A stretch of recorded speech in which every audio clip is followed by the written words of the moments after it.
Alright. Looks like they've got everyone sorted here. Everything should be good. Oh, yeah. Crap, I need to do a few things as well. Wait, why did it just change to snow worries? Because I didn't loop it, right? There we go. Alright. Well, that'll be the next song. Alright.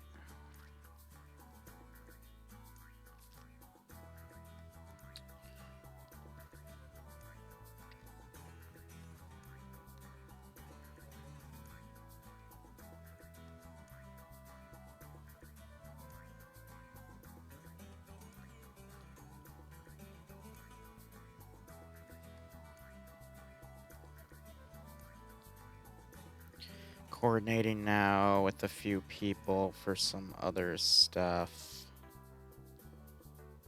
Okay. And I think we're just waiting to be pushed in for this, which is great.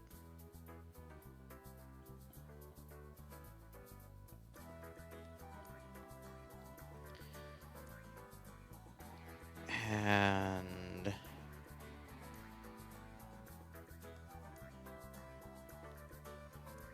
one last thing I want to do is put some pictures in my little garden channel.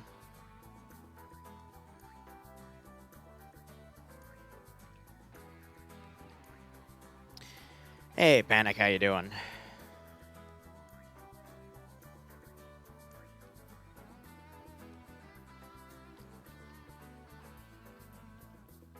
There we go.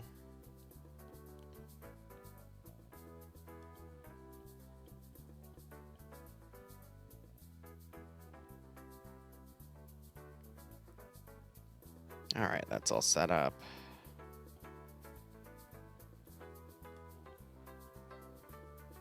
All right, cool. Should be good.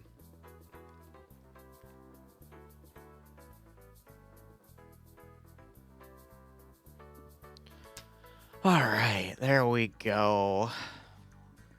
Mission still in lobby here. These are going to be smaller events today. We only have about 86 players on the server.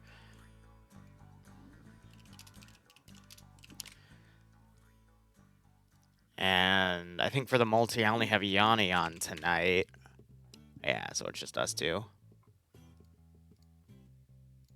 So that should be fine.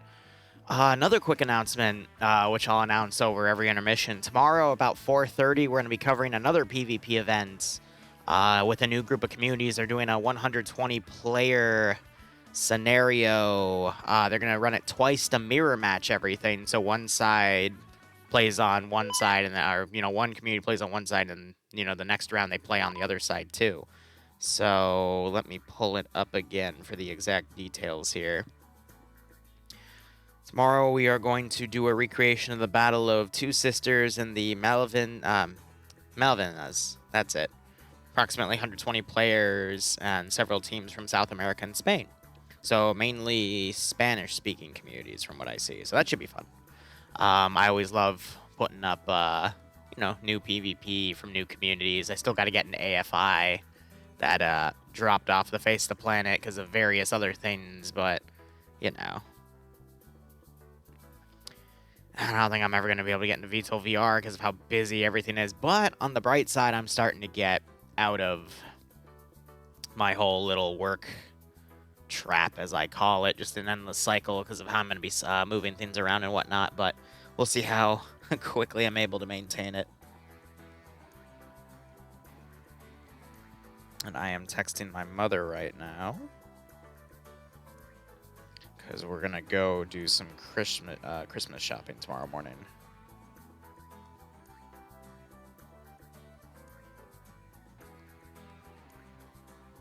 Excellent. All right, so let's get into it. Friday Night Fights, round 1, Op 4 and Green 4. 3 sectors to control. Looks like a little bit of a custom build-up in the village of Polana on the map Trinaris. Op 4 has 2 different routes to go in, basically 2 little SSRs. This is meant to be a little bit of a quicker match. Op 4 has a BTR 80 and a Gaz Tiger and an 8% number advantage. Green 4 has 3 static turrets, 1 being a 50 cal, 2 being M240 Bravos, and one of those M240 Bravos has an E-Clan scope, which is basically an ACOG. Both are, I think actually all 3 are standing turrets, so they should have full 360 coverage. We got a little bit of a fortification line up here to watch that route going in on the forest. I'd imagine the easiest one, we got another one right here covering that side, but because of how, like, this is a better one right here because it really limits that sector. This one, I could see people quickly running up there and, you know, get on top of that, and Green 4 is also going to have to run up there and, you know, in order to defend it and lose stamina. Oh, it's winter. Interesting. And everyone's naked. I mean, that is totally fitting. Yeah, winter camo galore, but you got the BTR-8, you got the Gaz Tiger. Again, the AGS has been, unscripted from it, and then all the way up here you've got Green 4 pretty much set up on the spawn here. So let's go ahead and break down the mission briefing here. Oh, good God, it's a big briefing too. The day has come for the pesky little bugger. The year is 2023. After a horrendous Christmas 2022 that saw few gifts come out of people's stockings, the slogan, "Down with Capitalist Claus," rocketed across social media, growing to unprecedented heights of popularity. With their constituents breathing down their necks, the nations around the world have sprung into action against the monopolist known as St. Nicholas Claus. Russian forces are tasked with an assault on Claus-controlled timber workshop in northern Siberia. Rumor has it that this very workshop is where the timber for Claus's sleigh is produced, so a win here would be huge for the Russian government. The workshop is located in the town of Polana. The Russians are aiming I love this, are aiming to capture 3 sectors: the construction site of a larger workshop, the barracks of Santa's elves, and the timber supply at the center of town. Claus's mercenary army are largely pro-Christmas guns for hire, has entrenched themselves in the position, moving updated hardware and fortifications into the area in anticipation of the Russian assault. Will the Russians be able to tackle a critical arm of Santa's logistical empire, or will the pro-Christmas forces ensure the production will be ready for next Christmas? Christ, it is now up to you to determine the outcome. Area of operations. Located in the sloping foothills of the eastern Serbian mountains, Santa has picked a bowl to place his workshop inside. Fortifications ring the outskirts of the high ground surrounding the town, and forested area provides much of the timber needed for the workshop. This is not easy terrain for attackers nor for defenders. Perhaps Santa failed to anticipate a war waged against him. The results of this battle will not only depend on who can hold the high ground, but who is able to get down from it as well. Note, St. Nick couldn't help himself. Around the map, you may run into Christmas trees that, unlike Christmas 22, will have some goodies lying underneath it. Interesting. Game mode, add sector. Basically, attacking faction once they get someone in the sector. If the number of people they get in the sector is greater than the amount of defenders in the sector, then the sector will start a 90-second countdown. Once that 90-second countdown finishes, the attackers will have captured the sector. Defenders cannot capture the sector back. If at any point the attackers lose the number majority in the sector they are capturing because they step out of the sector, they're killed, then the timer resets and has to be done again. All 3 sectors have to be taken by the attackers to win. If the defenders are able to keep at least 1 sector before time runs out, or they kill all the attackers, then they win. Mission variables, your standard 50-minute round. Max view distance is a click and a half. Defender fortify points are the standard 125 for a Friday night fight match. No magnified optics, no NVG equipment. I'm going to quickly look to see if there is a echo on either side. There's no echo, therefore map settings don't matter. No blue 4, that doesn't matter. Op 4 are your modern Russian EMR camouflage kits. Loadout's going to be AK-74s modernized, which is what the M stands for, or an AKS if they really want to be cheeky. MP443 Grouches as their secondary. Light machine gunners get the RPK, medium machine gunners get the PKP. That is only in Delta, though. So Op 4 and Green 4 both have Delta, so they will have their medium machine guns. Light anti-tanks are going to be an RPG-7, and crew and aviation get a choice of PP-2000 or an AKS. Nothing for crew-served weapons in Op 4, otherwise they have the BTR-80 and armed Gaz. AGS is scripted out, though. It only is going to have the PKM.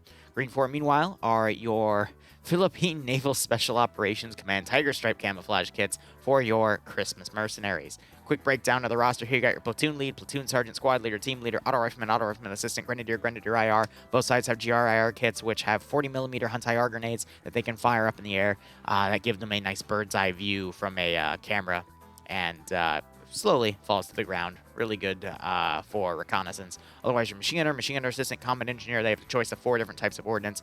4 explosive charges, 2 explosive satchels, 3 AT mines, and 4 tripwire mines, 2 being HE, 2 being flare. Medium anti-tanks don't exist anymore. Well, they do, but they're not in this round. Recon infantry, recon scout, and snipers don't exist anymore. They were part of a group called X-Ray that's been scrubbed out for at least half a year now. Designated marksman is important, though. There's 1 per squad. Looks like for Green 4 is going to be a Mark 14, 20-round, 7.62x51 NATO rifle.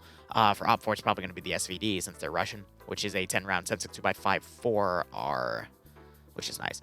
Crew lead, crewmen, pilots, which doesn't matter. Medics in the base kit.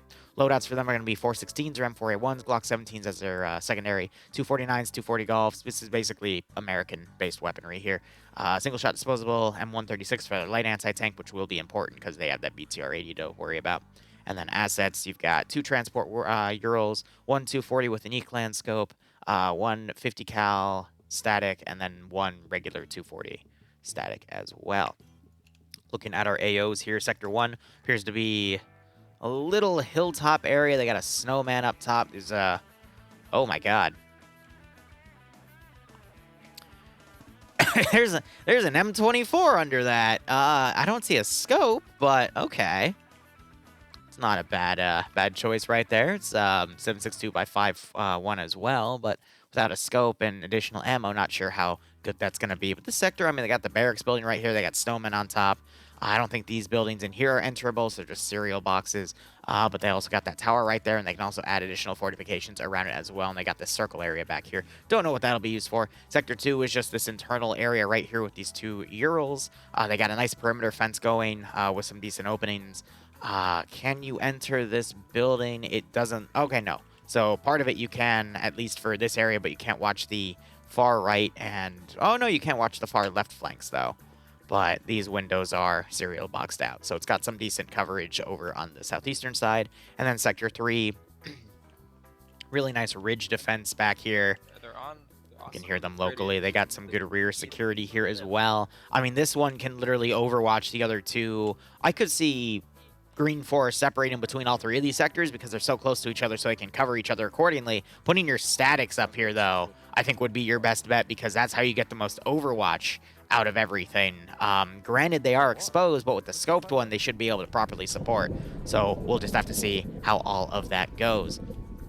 Otherwise, looking at our roster here, we got Eric commanding Op 4 here, Ash leading Alpha 1, Swola being Alpha's marksman, Kermit being Alpha's medic, Alpha 1 being led by Banks with Kazag, A2 Cons, Wheaton, Major Con, Jamie, and Alexander, Valetarian leading Alpha 2 with Daedalur, Dinebush, Eon, Vagrant, Wombat, and Baker. Lusode leading Charlie, looks like he's merged everyone together, so he's got Omega, Aim with the Balls, Solomons, Roderick, Gogu, Pro Hunter, Delta, Crazy, Yano, and Riley under him. Azariah leading Delta, Scan your Recon, and Delta, one of the 2 best communities in FNF. I always like to point that out. Iander playing a medic role. Interesting. They're taking the machine gun group, that's why. So Delta 1 being led by Whiplash, Yanni and Flying Finn taking the PKPs, Dobbs and Steve being the assistants. And then you got Nafs leading Delta 2 with Katz and Cullis taking the machine guns, and Nimbia and Puritan more than likely being the assistants. Gamma 1, which is probably going to be the dedicated BTR-80 crew, is going to be Rundon Lurch. And then Charlie 2, which are probably still going to merge into Lusode's group, is Wickfin and Mike. Curie for Green 4 is leading. Ooh, he's got a thermal binocular set. Interesting. Slushy leading Alpha 1. No, he's not. He's the marksman because he has that Mark 14. Lolo being the medic. It's Pierce leading Alpha 1 with Aslan being a 2IC. Wayne leading, or they're leading Alpha, my bad. Wayne's leading Alpha 1 with Mutant, Reapers, Olaf, Seasmo, and Shy under him. Steve leading Alpha 2 with Kabubi, Dawadox, and Sam under him. Papega Pirates under Charlie. They're going to be... they're going to have Flux leading. K is going to take the marksman. Armageddon as the medic. Guy Fury leading Charlie 1 with Legal Action, Bantkin, and Korvac. Skipu leading Charlie 2 with MFL, Albert Q, Giovanni, Pingus, and Unikyu. Norris leading Delta with Iqbal leading Delta 1 with Scout Thompson and Inaria. And then Andre Reed leading Delta 2 with Warkus and Nelson. They don't have machine gunner, the little machine gun symbol for them with the arrow, so it's just Anara taking the 240 Bravo, and then Warkus and Nelson taking a 240 Bravo, so only Delta 1 only has one of those. And then Echo, so they are taking their MAC crew. That's going to be Depso taking the medium anti-tank rifle, Sayek as an assistant, and Timex squad leading. So just to quickly look back at the MAT settings, Green 4 are going to have an RPG 32, 2 AT per unit, so they've got 4 rounds total, 2 with the AT gunner, 2 with the assistant. They're going to basically be looking for that BTR 80 and potentially the Gas Tiger to snipe. Otherwise, I'm a little concerned with what OPFOR is doing right now. They're sending a group all the way back here. I guess anticipating that OPFOR is going to come up on the left flank. That's a bit of a risky gamble here because they don't know where OPFOR is going to come from. They aren't going to send a Ural up to try to check on that or do some early recon. So having a lot of forces outside of the defensive sectors when OPFOR has other choices to get right on top could be a potentially bad idea. Maybe it's so that Charlie for Green 4 can be aggressive and push around and flank the attackers coming in. But with all of this open terrain, I'm going to be honest, it's a lot better to just play defensive on that scenario. Plus, going all the way out here means they're going to have to cross all this open area to come around, and that's going to take them additional time, whereas OPFOR might just get right on top of the position early on. So we'll see how things go. But regardless, Malin is bringing up we do need to check on some of the Christmas presents here because we already saw an MI-24 under one of them. Hey, Nigel. I just got here. We'll have to see if there's anything else. But it's a very specific Christmas tree asset. I want to see if anyone picked up that MI-24, or not the MI, the M24. An MI-24 is an attack helicopter. An M24 is a sniper rifle. Looks like they did pick it up. I just don't see it anymore. That's funny. So I gotta wonder, is there like other positions on the map where these trees might be, or are they just going to be, I think, in Christmas Town here?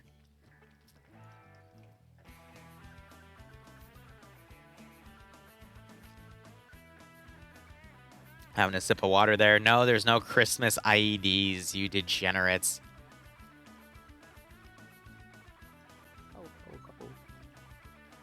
So let's see what else comes up. Alright. Merry freaking Goatmas. C4 presents.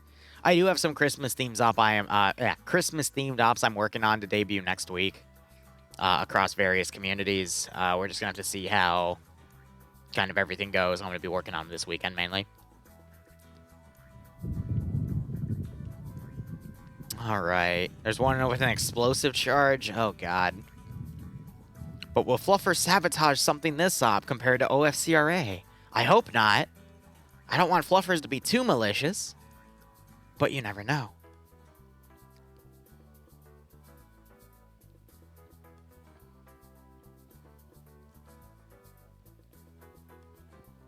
And I'm currently hyping up a friend of mine who has a little bit of depression. So I'm just trying to cheer her up. Oh my gosh, and so many freaking pings and whatnot. And we still have 2 minutes. Alright.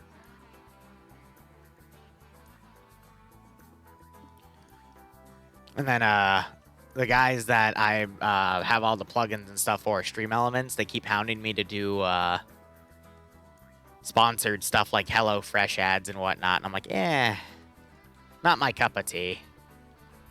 If I need money, I'll just do pay for pain, and I'll lower my rate for Zeus ops for commissions, and I can make my money back easily, which... And then even then, I can just do DayZ streams these days and let you guys troll the shit out of me. So I don't wanna gouge you guys, you know? It's not my cup of tea. I'm just here to have fun.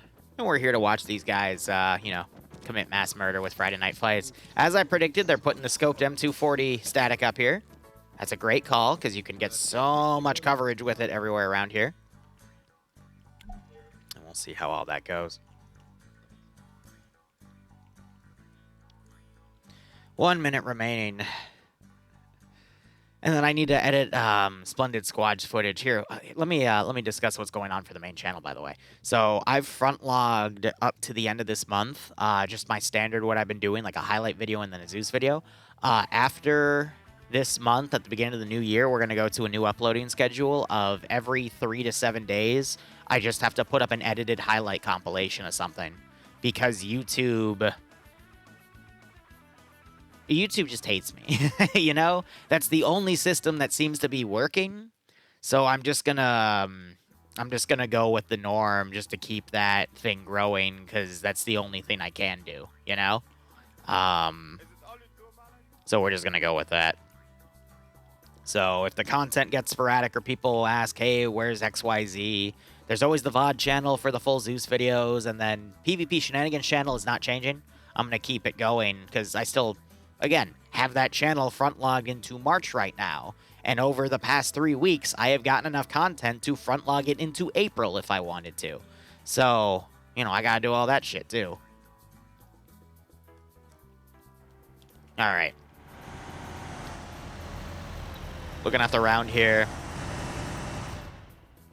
A little concerning because it's not giving me that G+ number.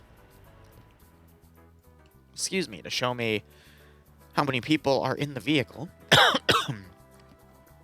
So Op4 is going to run up to this hill like I predicted, because that gives, you know, from the green right here, they're thinking that'll get them right in compared to all the white here, even though this is a pretty nasty ridge. And there is a little bit of cover to work with, but they can also always run down here and then come across, which is why I think Pepega chose to overwatch right here. But there is still, with some smoke grenades and there's a good chunk of defilade, people can just, you know, smoke up and move. But we'll just have to see how that main force goes. If not, they're just going to try to run down the ridge from right here and then utilize that BTR and the Gaz T-Gear as overwatching elements with their heavy guns. So we'll just have to see how this plays out.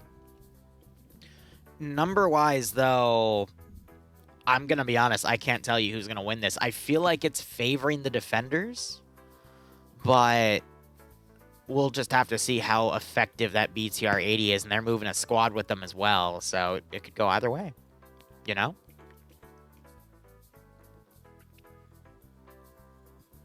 Welcome, Clay. But as Op4 basically sets himself up here, schedule for today is I'm going to be doing all rounds. We'll see what time that ends. If it ends a little earlier than 6:30, I'll try to sneak in an hour of some DayZ. Let you guys mess with me as I explore the new House of Trasnamalsk server. At 7:30, I'm going to wrap up the stream for 30 minutes. I'm going to get on the 5th mission of the Martyred Lady, which is the Sisters of Battle Warhammer 40k unit, though we're going to be playing as Elysian Drop Troopers today, starting a new campaign, which I think you guys will really like, because I've basically converted the entire central area of Altus into a Warhammer 40k place. They're going to basically be hitting 2 cognitator arrays, downloading intel, and then extracting. So it should be a good hour to 2 hour operation. It's a 3 life op as well, but we'll just have to see how, you know, that all plays. Otherwise, after that, I'm probably just gonna either play more DayZ or work on my Darktide weeklies, because I'm in the process right now of each one of my characters I'm just trying to build a damnation kit with, and based off of the latest batch of nerfs,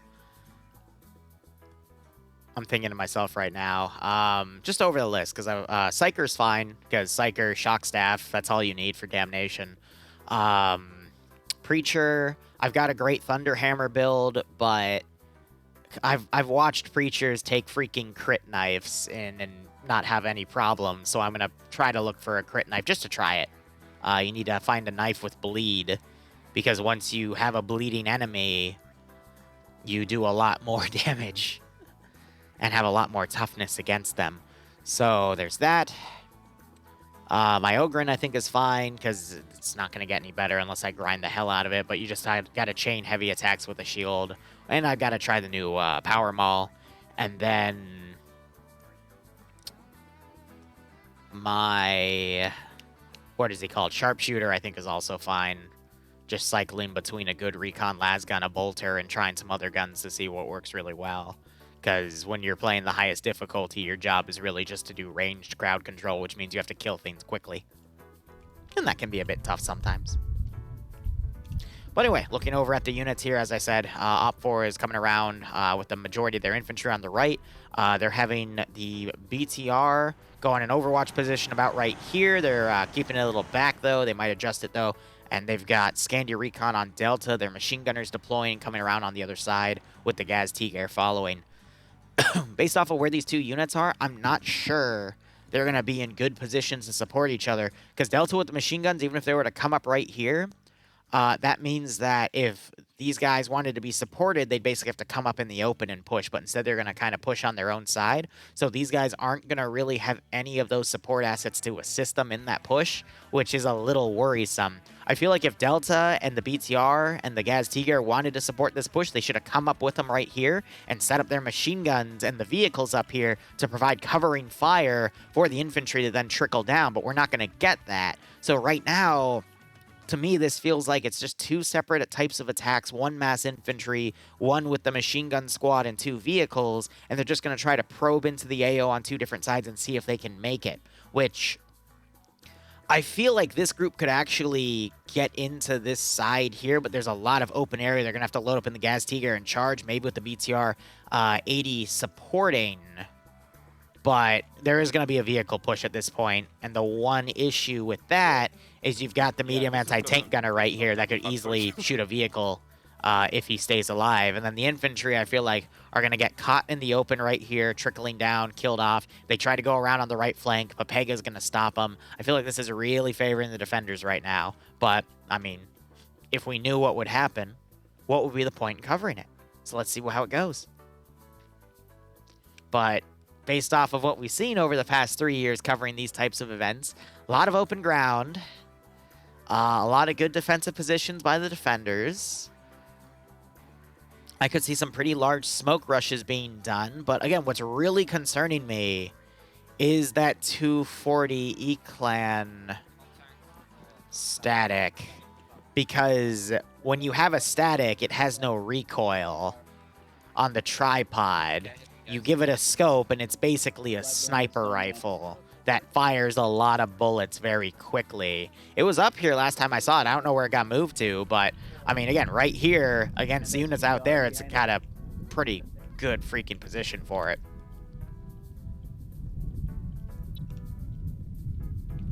What is this guy doing all the way out here on his own?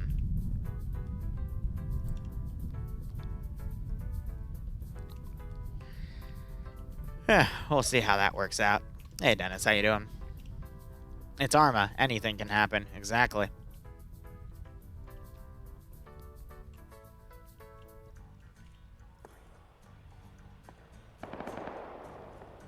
Vic is on top of me. So he's calling out that Vic.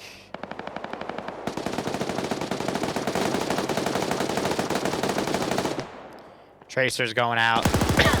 I see. So they put the unscoped 240 in here, and they're firing through the camo net. And they got the other one in here with the scope. Let me just show you the magnification of this puppy. See what I mean? If he gets a proper range, he can literally aim it where it needs to go, and he can just start picking people off. It's a very powerful weapon if used properly.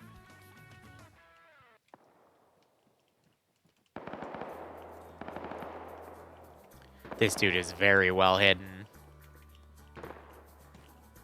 Like, unless they walk right on top of them, they're not going to find them. But funny enough, you got Scandi, who are masters at hiding in trees, also checking the trees as well.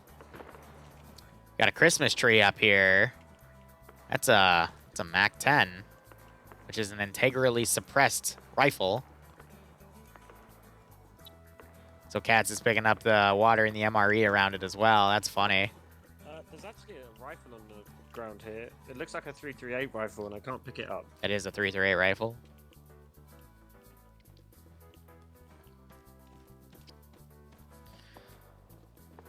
So I'm wondering what sightlines does the BTR have right now? It does not have any. They're waiting to push up to get sightlines, probably just to support Delta pushing in. But as you can see with these two separate attacks, They're going to then come down here. Papega's going to open up on them as soon as they see him moving in the open right there. I think they're focusing a little on the left right now. Got some marksman shots coming in now. And here comes that return fire. Again, I think Op4, if they get into this forested area, there's a little bit of room for them to, you know, have defilade against that area, but it runs out eventually. But at that point, they can charge right up to this position. They do have Delta that can then lock that open area down, but they're going to be busy with Op4 Delta as they basically get into long-range machine gun fights with each other here.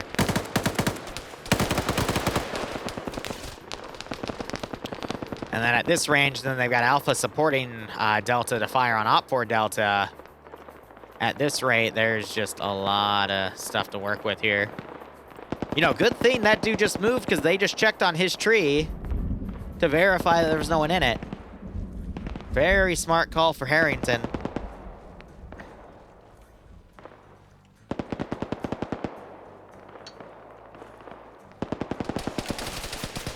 Yeah, so they're going to push out now because they've been quote-unquote spotted, but Green 4 already knew their position was up there.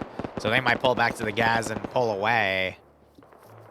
But they're definitely just trying to feel out for where they can have forces down. You got some smokes deployed right there as Op4 have now moved down to there. Zombie, yeah, but I don't speak about it anymore because I've just given up on it at this point.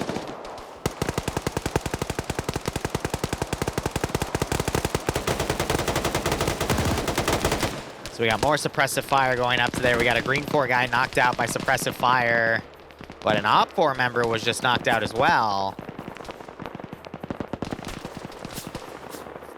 Yeah, exactly, Zombie. But anyway. This is just going to be a lot of long-range fighting.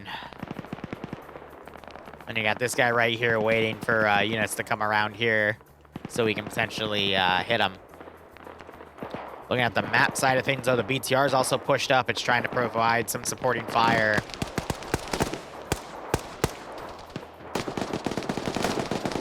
Into the bunker right here, I think. It's hard to tell with the tracer angles. Fives, I'm gonna be honest, depends on my mood. I'd say more often than not, nothing's better than rocking a machine gun, specifically an LMG, because a medium machine gun, the weapons way is pretty tough, but, you know, a 249, can never go wrong. P90 is also fun, but you have to do it in CQC because it has a drop-off of 400 meters, because at that point, you absolutely cannot hit anything accurately. But I mean, like, a P90 is literally like a VSS, but more range than a VSS or an AS-Val. Because you can put a sniper scope on a P90 and a suppressor, and you get, like, more than twice the amount of ammo. That's if you're using the 20-round mags. Right here. Don't go too far and deep into it. They're literally right south. In that forest. Yeah, so they're calling these guys out. I mean, Op4's only choice at this point is to wrap their infantry around and come around like this. This is going to be a long round. Because right now you're just having Op4 over here distract. Because I think their plan was Op4 was going to attack from this angle and draw Green 4's attention away. But Green 4 had rear security here to watch for... Oh, and I think Op4's original plan was to then ride up this forest and attack from the back. That's been thwarted, though, because Papega was ordered to watch the rear. So Op4's only other choice is to either continue the attack and probably take high casualties, or completely loop around to get into this forested area up here and then cross from behind, and that's going to take them a long time. And Green 4 predicting this is now trying to set up in a position where they can engage the forested units going around. Because all this is going to do is just eat at the clock. Oh, there's another tree right here. That's cute. They literally haven't spotted us. Those are TNT grenades.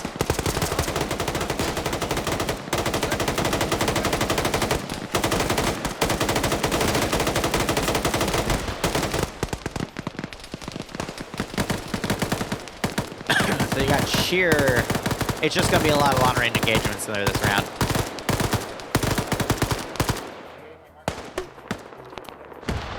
GL's going off, but they're hitting the trees.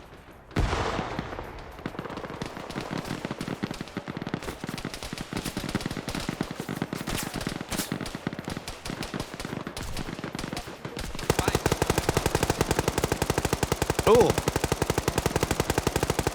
Lux just took a round.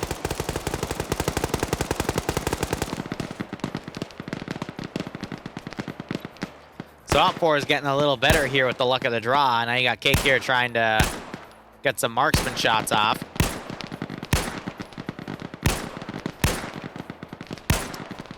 This Chucklehead is actually charging.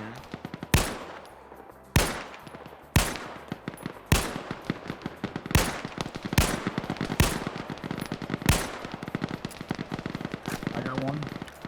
Oh my god. They're actually charging an open field because Green 4 is pulling back.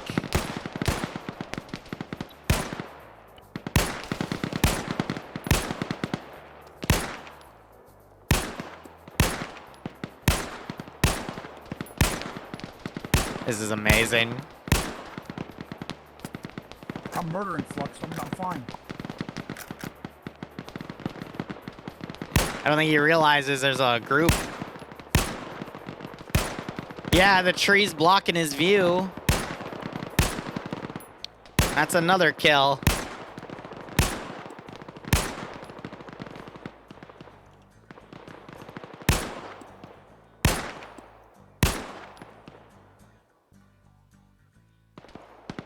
Oh, God. Flux, I got 3. Oh, no. The tree's blocking his line of sight. I'm pulling back. I think it's too late, buddy. You're about to be shot in the back.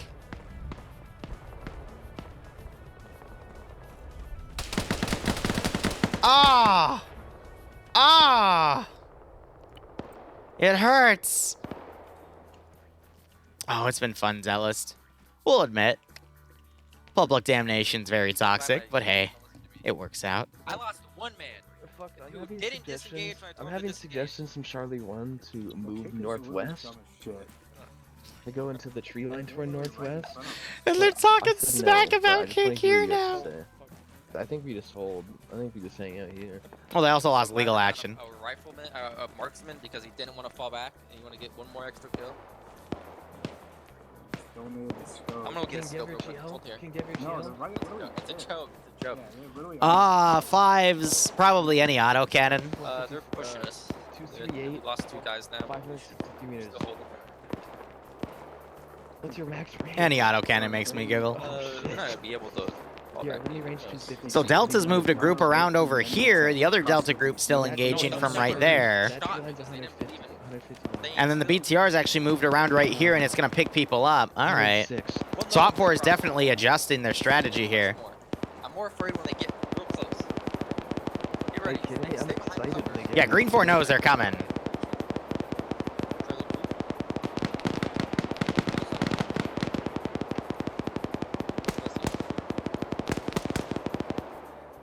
22 contact left.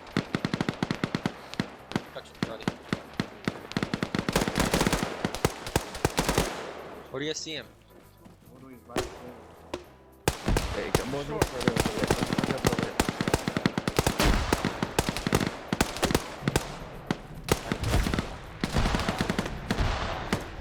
Yeah, because they're fighting downhill. And then there's a steep drop-off right here that leaves them a very small window to put GLs on them.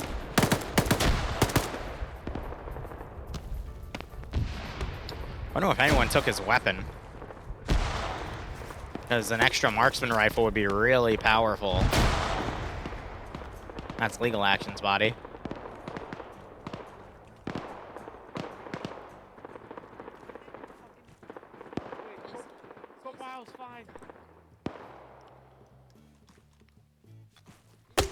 VTR is now coming around. It might try to put units up here or something. Harrington's falling back. They might try to displace units, ride the northern border, and then put them on that side instead. With only 19 minutes in the round, and they've got time to make that maneuver. Yeah, Zealous, it's okay if you have an item that needs one perk changed out, but... I thought I could hit. C'est la vie.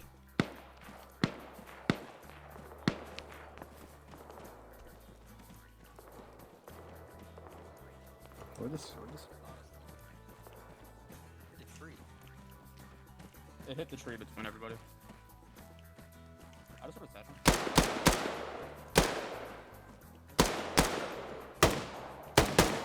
Yeah, so now you got Op4 trying to use Defilade to push up to here.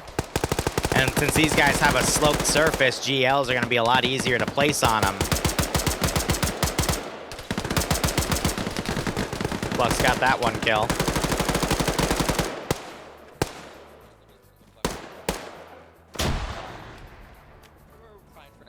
Depth, so Echoes coming around, they might run into command and be able to take them out.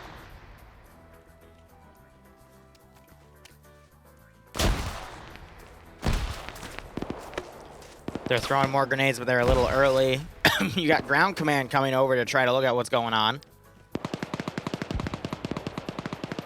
But yeah, Op4 just with all these like single units coming in unsupported and just running in the defensive lines, I feel like they're just going to defeat themselves in detail here and lose that 8% number advantage and whatnot.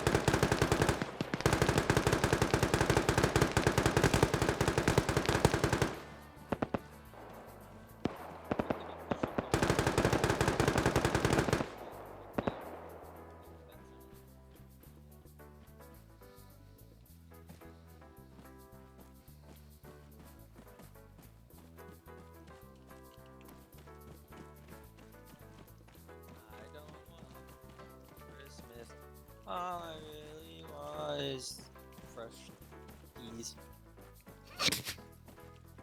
Jesus Christ. Yeah, so that BTR is still coming around with that additional squad. The other half of Delta coming around. I think Naps is going to pick them up and move them back here to maneuver. BTR is going to do the same. Because we do have Echo up here, and they're hunting for any vehicles. I think they're trying to get a flanking shot on the BTR because they knew it was around right there, and they're looking for it now, but they can't seem to find it because it is doing that far maneuver around, and then I think it can ride the low ground right here because it's still in the map border, and they can completely avoid Echo right there. But let's do a quick number count right here. We got 1, 2, 3, 4, 5, 6, 7, 8. Yeah, 9 Op4 right here. Green 4 have got 3, 4, 5, 6, 7, 8, 9, 10. Yeah, 11. And they're sending a few guys down to risk a counterattack, and they might be able to catch them in the rear if they look right.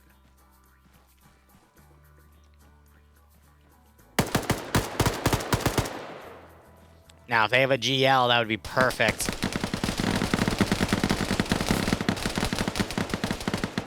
Bay took a hit there, but one of those hits was blocked by his launcher.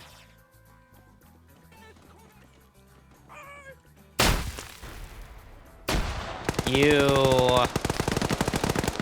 geniuses. You geniuses. Did you hear the panic in their voices? Oh my god. Thankfully, Bay wakes back up.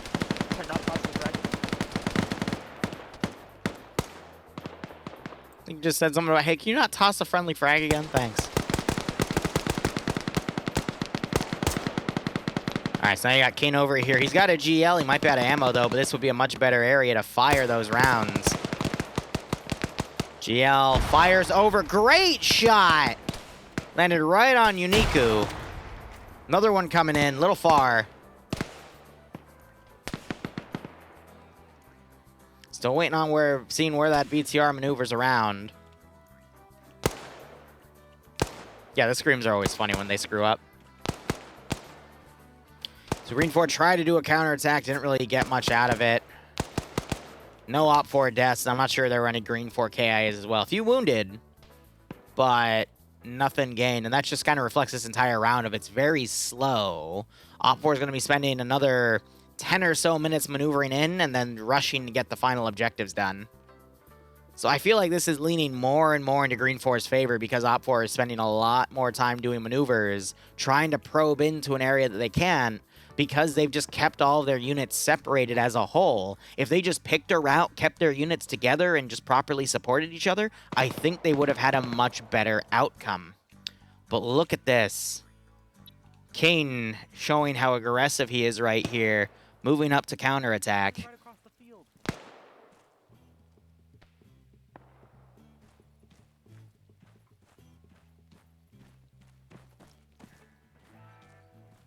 That's fair, Runda.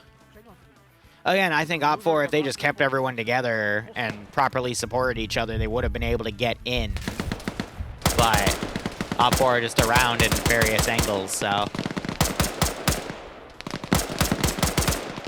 Now, I want to say this is why Kane is the king, but every time I say something, they get caster cursed. Ha! They get caster cursed, so I'm just going to be silent. We're going to watch this action.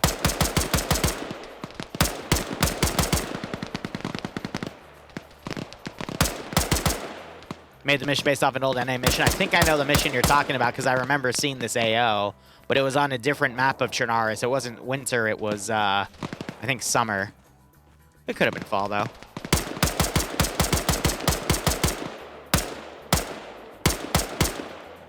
Yeah. Dragging out, yo. Yeah, they're fucking they're just scattering to the wind. Cowards. Yeah, they're pushing, they're running, they're just trying to. Alright, so Kane's gotten a kill, he wounded another. Yeah, like northeast, there's a couple dead ones healing in the back. I'm gonna go murder them.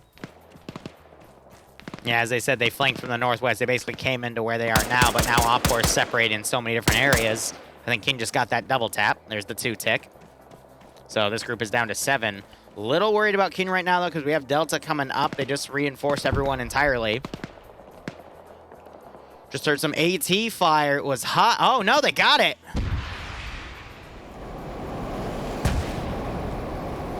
All right, so Echo's done their job.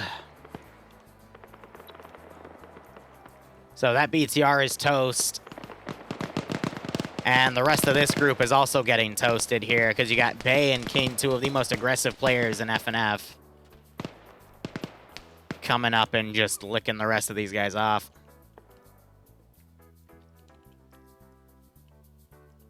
Now you can just see the Russian bodies stacking. Another knockout on Waldo. Another Op4 guy just got dropped.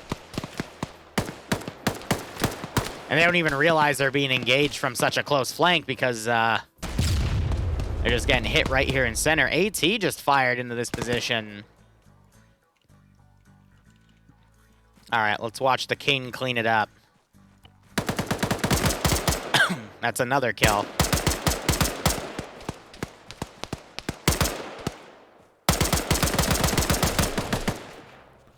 Look at me. King runs out of ammo. He got hit a few times. Oh, he gets knocked out by the pistol. Only to get sniped out by Bay. So yeah, Bay, 4 kills. King, 3 kills. I'd imagine the remaining 2 were probably by people like Flux and everyone else on the defense here, but that's a full group wiped. Which is honestly like a 3rd or 4th of Op4's manpower. Somewhere in between. You can see the fire of the BTR all the way back there. So now you got Delta crawling up here. This is a mix of Scandi and other elements. Yanni on a kill, which means during the suppression fight, he was actually able to get someone. Kane, I think, woke back up. Yep, so now they just got to loop back. They're going to resupply off the dead. Bandage as well. They can't get too comfortable here, though, because they're about to be flanked. See, what really concerns me is these guys went up to Delta's position, and Delta chose not to go down it. So why did Alpha push over here to now do what Delta didn't do? You know what? It's a weird call. Op4's making a lot of weird calls here. Only 22 minutes remaining. And again, Runda, I agree. Op4 should have kept all their units together And honestly, the northwest push would have been the best. They could have just rode around the map border, had the Gaz T-Gear with infantry clear this out, and then completely driven around, deployed right here, and then come in, hit that one objective, because then it couldn't be supported by the other two, and then just trickle in from there with great overwatch from that building, but they didn't. So now you got OPFOR in all these different areas trying to trickle in, and they're just going to get picked off because OPFOR have a really good overwatch positions that can cover this 360. You know, it just be like that. But just gonna make for a slow round one, unfortunately. Now you got Command doing a smoke charge here as they're getting engaged. Yeah, Command's charging in and they're getting shot to shit.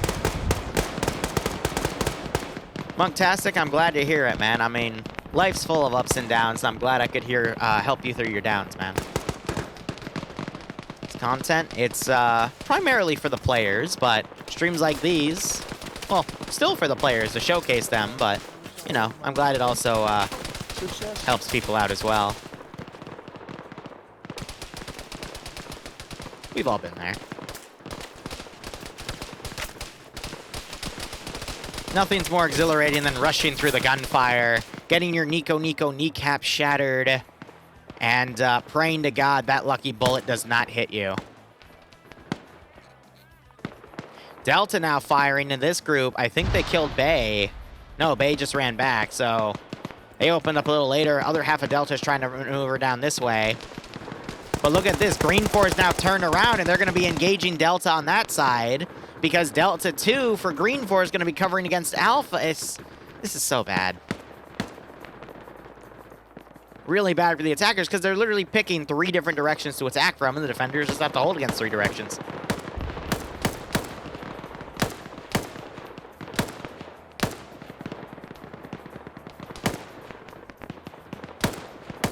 Nah, Patriot, you're run to thunder. You can't lie to me. What's funny is they're actually going to be able to sneak people in and actually take this sector, but then on top of that, look at all the smoke grenades that OPFOR's pushed right here. Good God.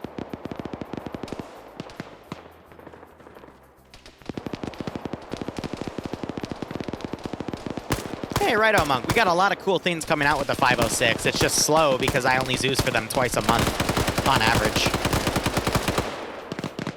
But they want, after the mini campaign I have set up for them, they want to get back into some Stalker stuff. But they also might want to do 40k, so I'm going to give them a pull.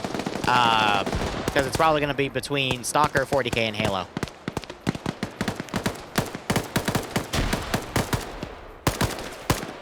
Ooh.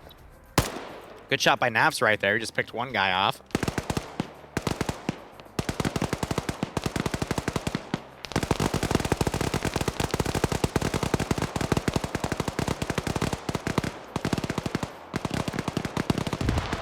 At this point, this is just an attrition fight, which is not how you want to play these out. And look at where Delta 1 is all the way over there right now. They're not really in a position to support.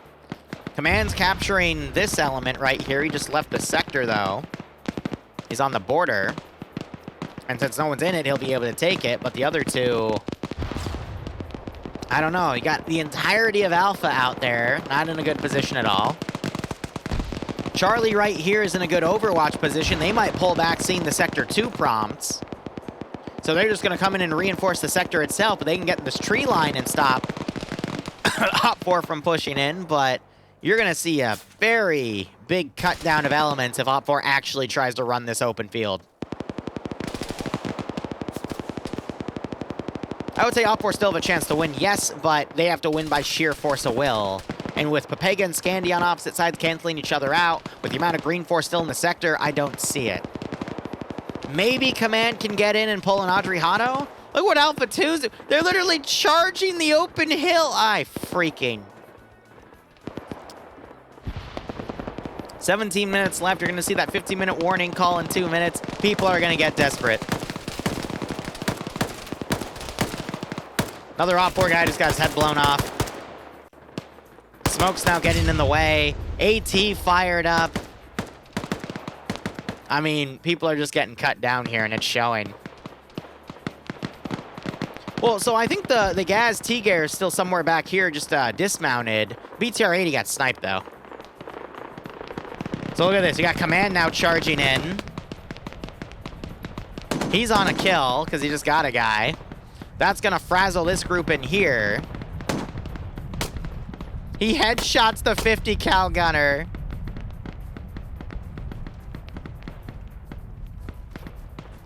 Why are you doing this with a pistol? So I guess him coming in here and disrupting the line. What? Wait a minute.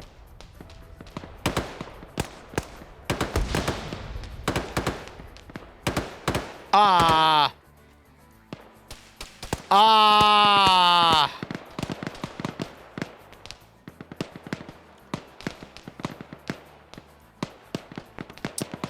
What?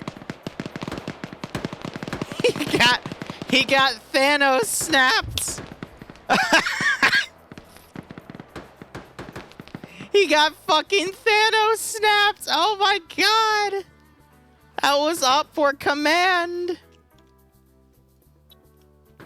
He's still I don't even know how to describe that. Hi, boo.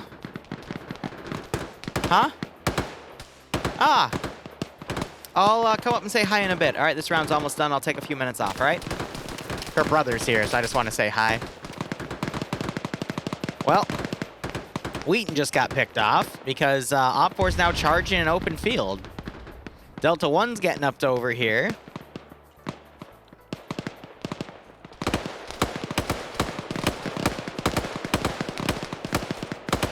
Yeah, you got multiple Op 4 bodies right here because they've decided to do open charges. Sector 2's been officially captured.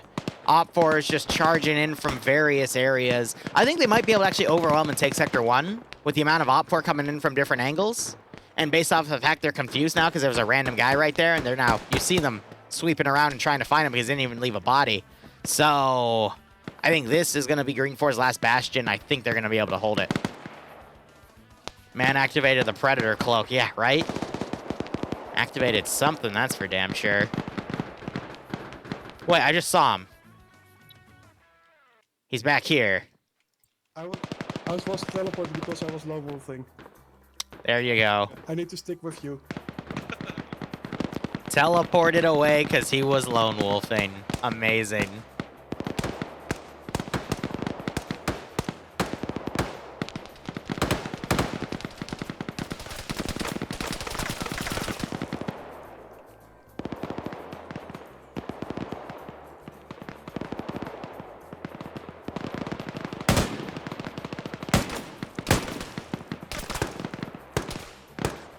Do we still have security on the north? So you got that machine gunner trying to hold right there. 6 dudes in the barracks remaining. Yeah, I know, Phobia. I don't really know, because Command, he only had one guy in his element, and they charged from a different direction, so... Hey, look. Green 4 is getting cut down as they try to charge an open field. Go figure. Granted, you got Green 4 now trying to stop a few Op 4 from coming in on the southern flank. 13 minutes remain. Again, I wouldn't say Op 4 is completely screwed out of a chance right now, but... Why? Why would you try to counterattack through it? Oh, it's Pierce. Never mind. Ah, whoever, Surrect. Yes, because if Op 4 is getting cut down in the open, that means you can go through the open field and be fine, right? Yeah, logic. Oh my god. Silly, silly Pierce. That's the one thing I've noticed in PvP, is if the defenders get complacent with defending the area, they will counterattack in the dumbest of angles and usually die. And then the attackers win because they managed to kill enough people that thought that was a smart idea and win the fight. Oh, I love Pierce too. We're hard on him, but that's because we love him.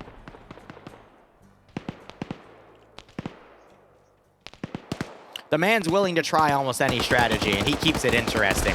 Granted, it's not always the smartest strategy, but without him, I wouldn't have some fun content to work with.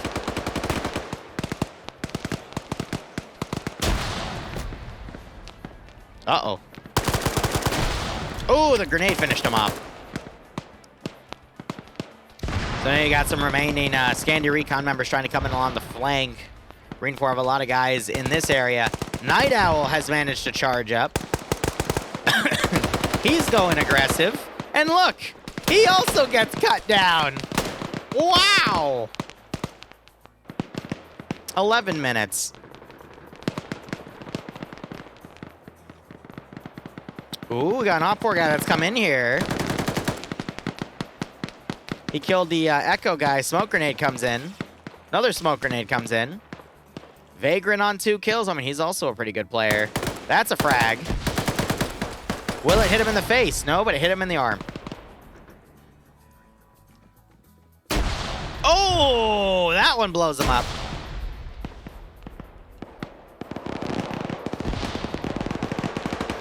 Now, can Scandi carry the match? Actually, it's only a few members of Scandi here, and it's going to rely on other Op 4. So basically, can Op 4 somehow close the distance and still win the PvP at CQC? Here, again, I think they're going to be able to. There's only 4 guys left. Op 4 trickling in. Here, it's going to rely on Scandi and Swola carrying. Because some of them are even bypassing Sector 1 to go to Sector 3. What? That leaves less infantry to come in. I don't know. Then again, if Op 4 just randomly picked building... Oh my god, they just murdered this one man in here. My god.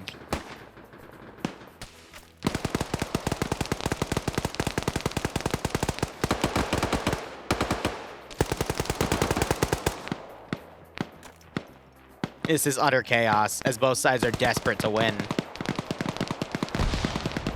And it can still go either way, because Op 4, after closing to CQC on various angles, have actually managed to get quite a few kills. Because the chaos is from, like, every side possible.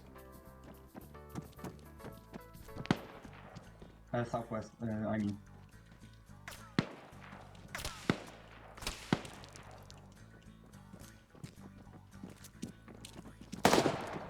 Oh, we had a great opportunity there. They're staying stealthy for now. Op 4 now has the number advantage in the sector, but they just lost it. But 5-3. Uh-oh. Wonder.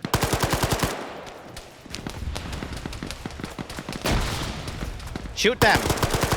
There you go. Shoot them again. You just blew yourself up for real.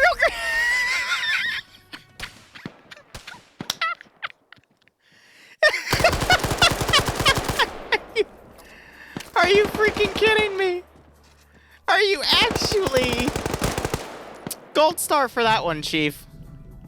It's one thing to bad frag. It's another thing to then not hear it go off and go out and actually check on it and blow yourself up with your own bad frag. Like, if you threw it and then didn't react to it, I could get that, because maybe, like, you just had a brain fart or whatnot. But the fact that you pulled away after you threw it, seen it hit the corner and land there, and then not waited for it to go off before you rechecked the corner, that just... No offense to whoever just did that, but that is a level of dumb. I'm not gonna lie. Like, wait for the explosion at least. You know? Did it blow up yet? Oh, it didn't. Oh, it just did. Oh, there goes my face. All right, there's Sector 1 captured. Green 4's down to 2. 8 minutes for the last sector. And they just mowed down another guy. Ouch. Well, he seems to be taking a nap. Where did that just go? Oh, they got thermite grenades from the engineer kits, and they're putting them on the stairwell. I feel like Op 4 has a slight number advantage now. It's just, can they trickle in and kill the defenders in?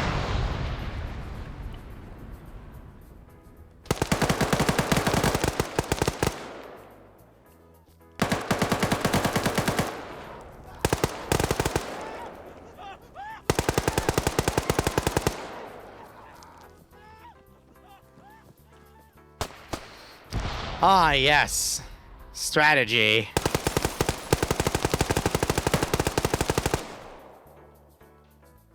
Okay. Well, it appears Caster Kirsten Caster cursing. There we go. That's how you say that. It's done it again. Green 4 now down to 5 units. So I'm OpFor staying in the sector right here. A warm welcome, shall we?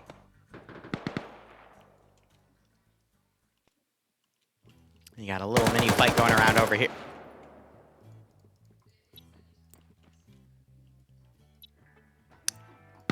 Why do you have a -1? Maybe that's why Eon was shooting at him, because he has a -1, which means he killed a friendly unit earlier. Oh my god. Clay, I'm going to be honest with you. I've been doing this since 2020, and I don't know what's going on either at this point, man.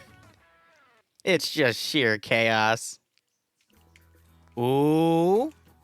Ooh, he reloading. Never reload next to these chuckleheads, because they know what the reload sounds like, and they'll just peek the damn corner and hit you.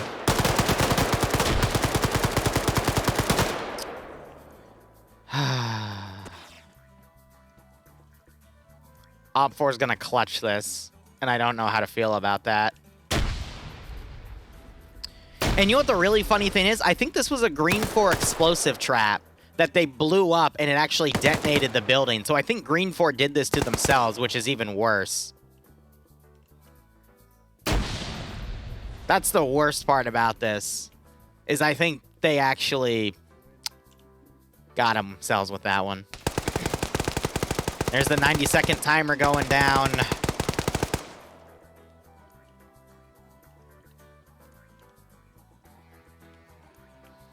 I mean, OpFor, if I was these guys, I would just chill there and go, what? We don't have to clear it out, man. We just gotta wait. Wait it out. Win the fight.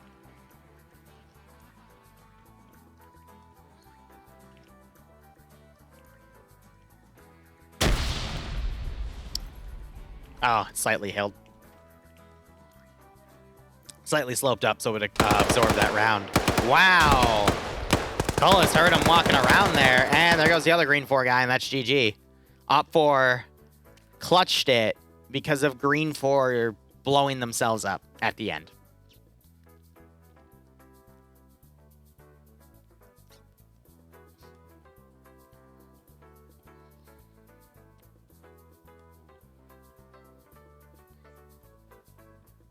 I can't believe that worked. Snatching defeat from the jaws of victory. Exactly.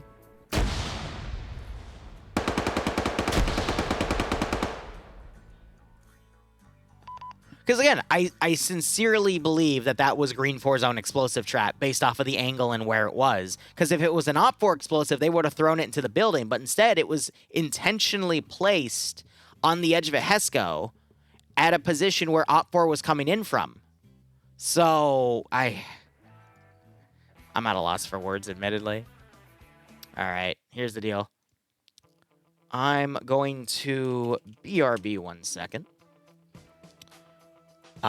Just because Bloodwing's brother is here, I just want to say hello. And then I will change out my commands. So, back in a moment. That was certainly something.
Let's start changing out our commands. Llama Winter. Also doing different music. I'll probably keep Snow Worries till the end of FNF here.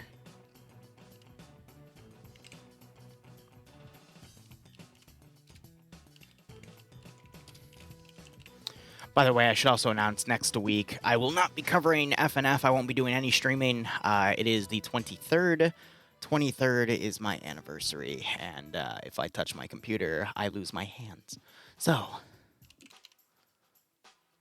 just gotta clarify that. Let's see how round 2 goes. Add sector.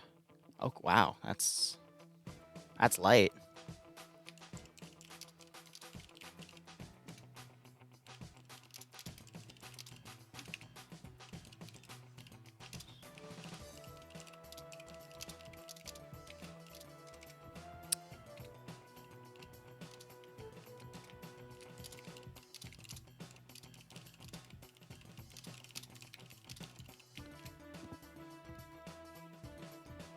Okay. Hands are overrated. Yeah, I mean, who needs hands? Looks like we've climbed to about 90 players now, which is nice. And we'll see how everything else goes.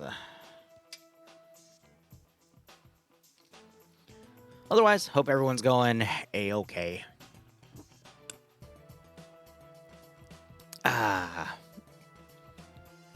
My God, my hands are full for IRL. Because anniversary's on the 23rd, 24th, having my father over for Christmas dinner. 25th, Christmas, having my mother over for Christmas brunch. Blowaway and I were going to host a New Year's party, and then... Gotta type it. Then there's that, too. So, next few weeks are going to be hectic. My contribution to the anniversary gift. Natty, I appreciate it. I was told they're going to give me an invoice for the first half of the cost. I'm still waiting for it, though. But we'll see how all that goes. And there's still a few Christmas gifts I got to get for a few people. Some that I can easily buy, some that are a lot more sentimental and are going to take me a while to make. But, hey, you know. We do what we can for the people we love. Also, on my gardening channel, I posted a few additional pictures. I cut up my green onion, and I got literally an entire... I don't even know how many ounces that is, but like an entire plastic tin full. And I did an experiment with my green onion. I cut 2 of them a week ago to see if they'd regenerate, and oh my gosh, like, you can see it in the picture that they both quickly regenerated, so green onion for days. But yeah, no, we're going to be doing a lot of Daisy over the next few weeks for that thing. You have a gardening channel now? No, it's well, yeah, so a gardening channel in the Discord, not a YouTube channel, but it's just I occasionally put pictures there. I've got a few things growing, just because I moved all my herbs inside, so I've got sage, parsley, green onions. I'm debating also, because I've got 2 different sources of green onions, I might, like, I got a small and then a big green onion. I might sub out the small green onion for another herb. I'm just debating what it should be. I've got peppers, but I'm probably going to sub out the peppers and just all my indoor stuff's going to be herbs. But I'm debating what to actually grow. Juan, how are you doing? Thinking of also getting like a shiitake mushroom log. Or finding a place in my closet to grow, you know, some sort of mushroom. Because why not? The herb. Nah, none of that, broad. Here's the thing. I have a good life. Why would I? Why would I risk it at that point? I don't even have a lot of any. I don't even have IRL friends in droves, so who would I give it to, you know? Because even a few plants, you get way too much out of it, but I digress. I'm just proving the fact that I did research it once upon a time, because y'all did make me curious way back when we made the indoor greenhouses. God. What, like 6 months ago?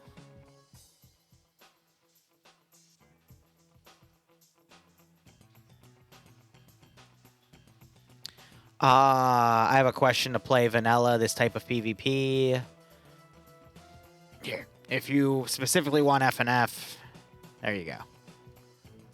Look into that. If you want to do vanilla PvP, I'm going to be honest with you, just boot up Arma with no mods, and then look for Control Odessa servers. You'll find plenty of PvP in there. I used to go on there once in the Blue Moon and have some fun.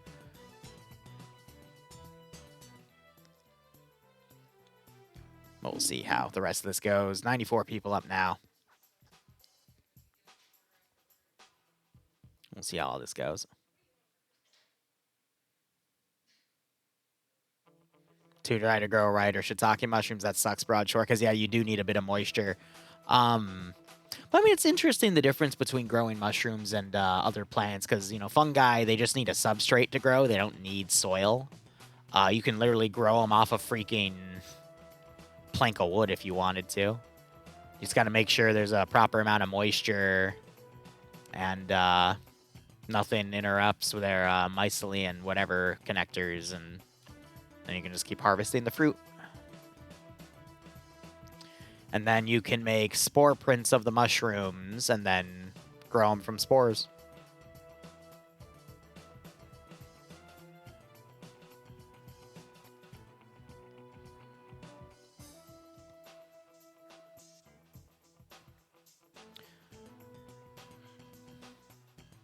Yanni, I got a few of your kills. I don't think I got all of them.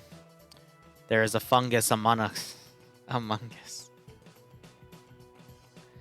Minus, if you're playing PvP, I hope you get sniped early on the round and have to wait for the entire round to finish because it drags on. Killing Bay, Armageddon, Kane Flux, and Korvac. Nice. That is a good spree, admittedly.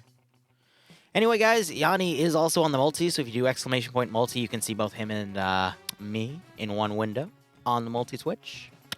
So if you're interested in that, feel free to take it. And I am running out of stall points for this round.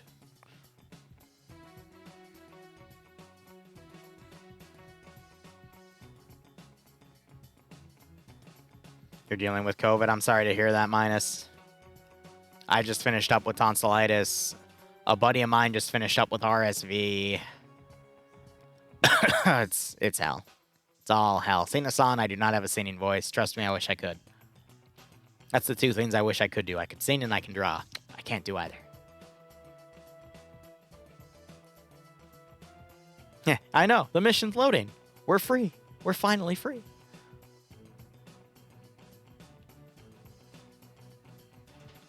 Yeah, Yanni. Have fun with your luck there. All right, otherwise this round, another small AO, but this one's on the edge of the map, so that means that Blue 4 has limited windows to maneuver. This AO feels familiar, but it's not the same as another AO I saw, I want to say 6 months ago, where Blue 4 ended up riding the riverbed and trying to charge in from the center, and they got torn to shreds, so they came in from the other side, and they were still able to clutch it by the end, because they were able to get enough people to close in the CQC. So, that's fair. I mean, Blue 4, I can see how this AO is going to play out. This is too open to maneuver, so they're just going to stack up right here, run like this, and then run up like that. So Op 4, they're going to have to put security on other sides, but they're still going to make southern defenses, but Blue 4 is still going to make their way in. But with a 5% number advantage, it's going to be a little easier for Op 4 to possibly defend. But we'll just have to see what the structure setup is like. Especially since they don't have any statics either. Yeah, right, Yanni? Do it 5 more times, and I will preach it to the choir. No, that's the wrong way to put it. I'll sing it to the mountains. There we go.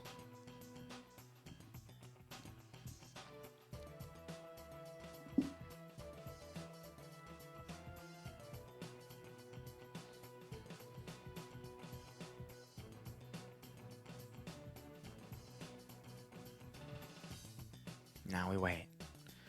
With bated breath.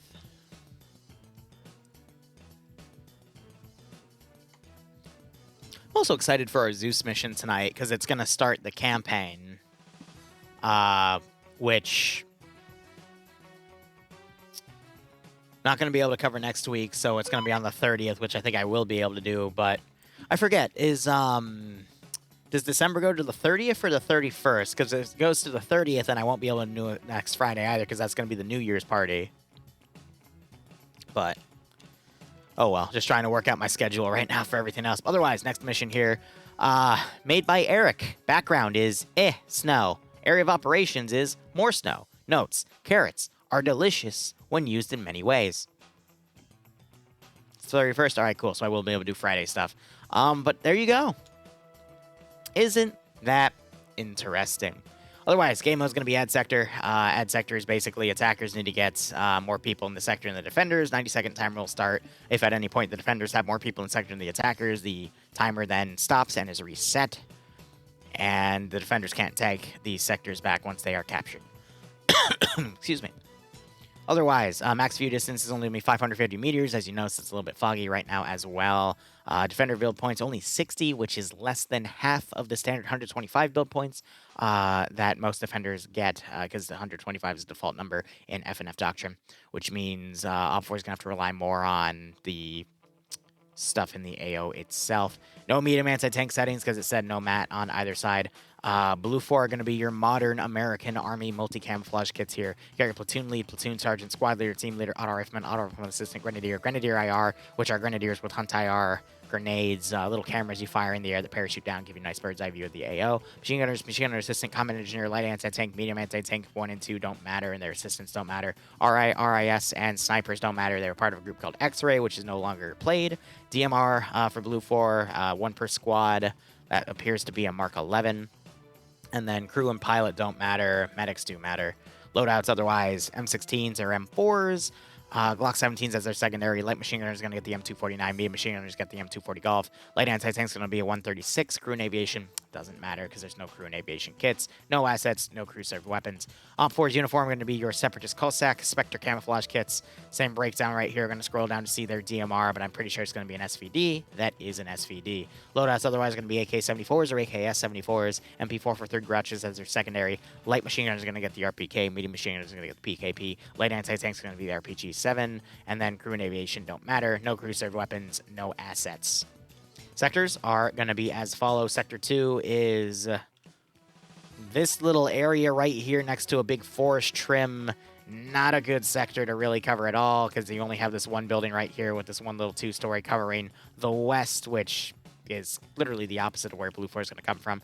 Some, what are they called? Cargo containers, which can easily be flanked.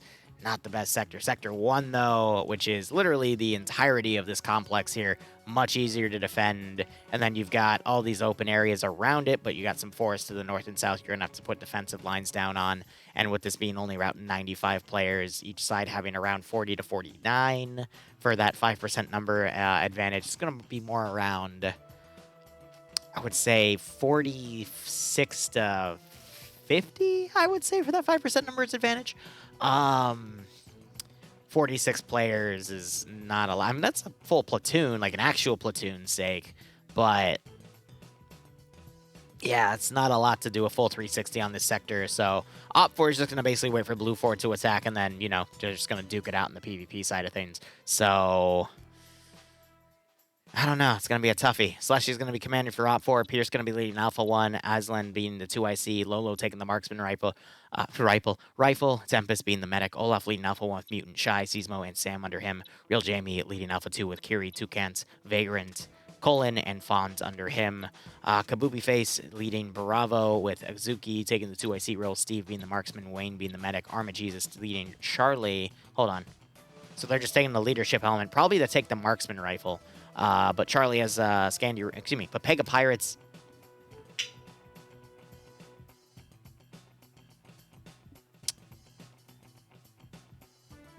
Okay. Let me describe what just happened. I have a cider jug next to me. And the cider jug just shot the cap off So I guess I'm drinking for the rest of this stream. All right. I think because the cider right now, it's going through its process where it's carbonating itself, which it's weird because I thought it was done with its fermentation. It didn't show any additional signs of fermenting. But after I separated them into their individual jugs, I noticed that this one has been very active. So cider gods have spoken. This is 3 gallons of cider because I've already drank... oh, no, this is a 1-gallon jug. So this is... How much cider would this be?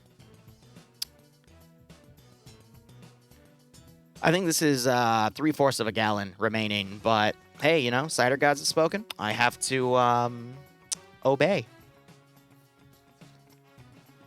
Give me 1 second, because now I gotta figure out how I want to cap this right now. So I got a few additional caps on my desk. I'll put one on it right now. I need a glass, unless I'm gonna drink it out of the jug like a heathen, which is unsanitary. I'm gonna drink it like a heathen. Did you guys hear the pop on my mic, or did my noise gate catch it? I'm actually really curious about that.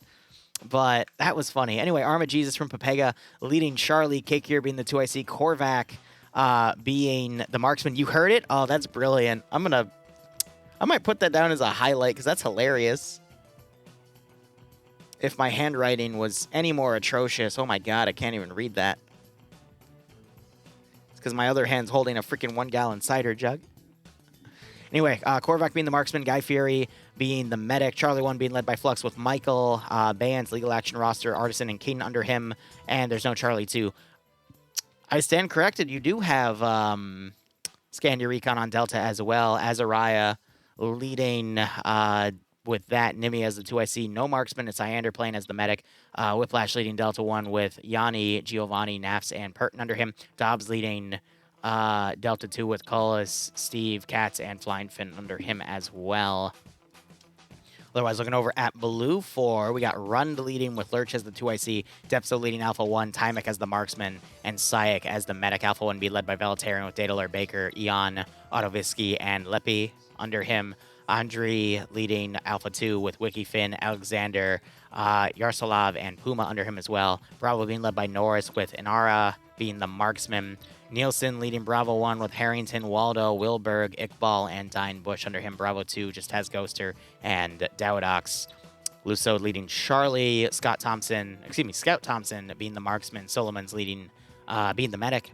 Omega leading Charlie 1 with Levi, Riley, Martin, McCarthy, and Aim at the Balls with him. Pro Hunter leading Charlie 2 with Gogu Crazy and Rodrig. Swola leading Delta with Eric as the medic. Wombat leading Delta 1 with Gazog, Ash, and Wheaton. Banks leading Delta 2 with Major Con, Kermit, and Twins. Hey, Nick. There's a box in there with cigars. If you want to take one, feel free.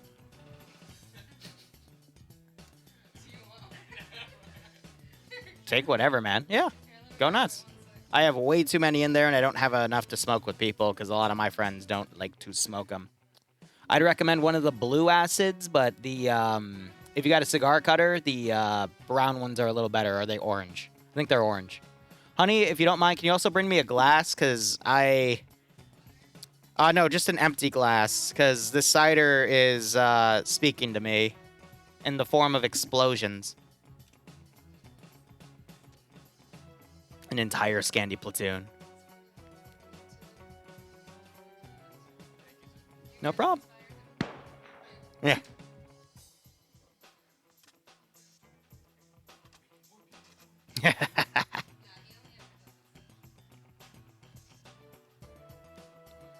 No problem. Anytime, man. When I'm not working, I'll give you the house tour. All right. Being social. It's Christmas.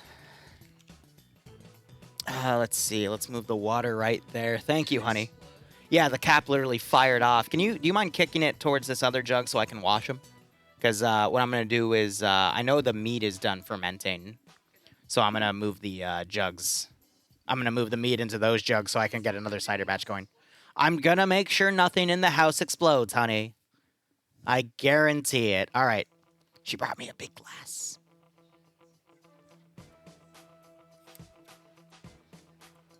All right, so when you pour alcohol, you always have to make sure you pour it on the side so it doesn't froth up in the glass.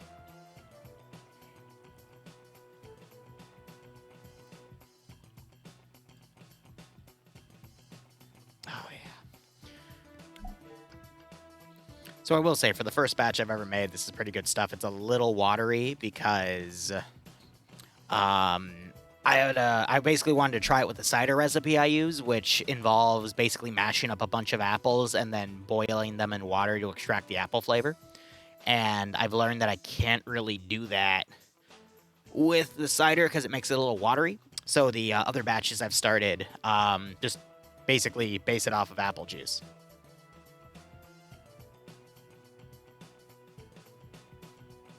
Ooh, man. But it's good. It's literally where a cider should be, in my opinion. Little overcarbonated, which is why it's exploding, but... And I'm not into distilling. Moonshine is distillery.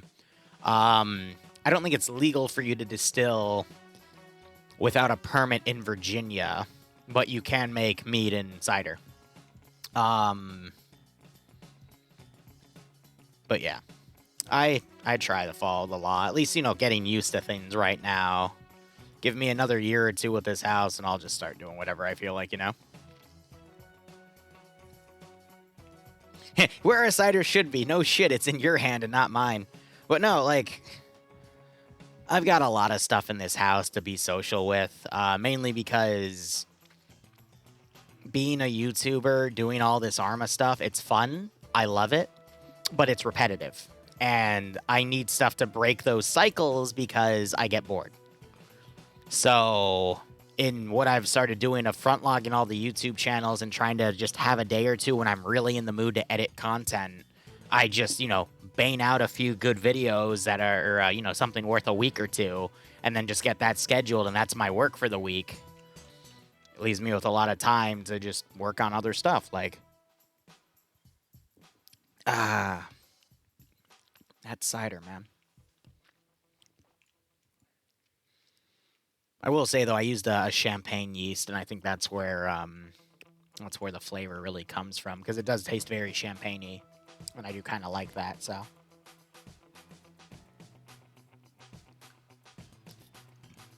But yeah, no. I just try to keep sane.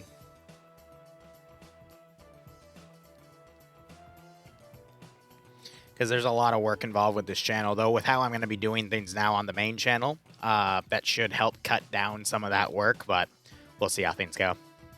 Why no Daisy?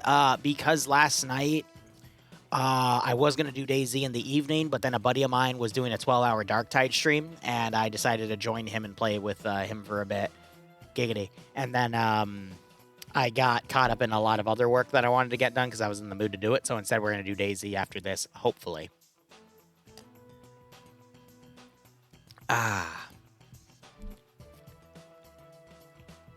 But I am guaranteeing there will be some more Daisy tonight. Whether it be before or after the Zoosop tonight at 8, depends on how quickly FNF is completed. But it's Friday. We're going to be doing a lot of streaming for it anyway. Looking at the sector right here, look at what Op4's done. They're basically... Oh, they're going to put a squad down to try to hold Sector 2 as well, Blue 4. As I predicted, though, they're just going to come around the southern side and then go north. No surprise there. Punk, it's on my to-do list, but I'm going to be honest, there's a lot on that to-do list, and I just get it done when I can get done, you know? When I can get done. God. When I can get it done.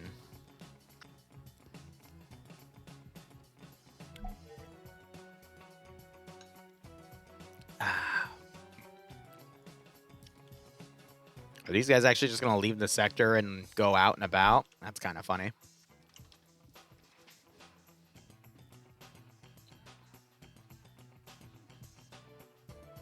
Yeah, minus when I had tonsillitis for 10 days, I feel, yeah, I wasn't really doing much. It sucked. You have 1 minute, Legal, to start throwing stuff. You have 30 seconds to start throwing stuff around. Do they have the ability to put snowmen down on their fortification tool budget? That's awesome. They're literally building snowmen. Place as many snowmen as you can. Get a line. It's like Calvin and Hobbes. It's like it's like Mira? Well, no, not Mira. What's the woman's name? Calvin and Hobbes. King was a main on her in Siege. No, I wasn't. Mira. It's literally just Mira. No, it's not Mira. It's Alibi. Dumb bitch you That's play funny. Alibi? I didn't play Alibi. Good name. All right, rounds begun. Now you're gonna see the march of the blue 4.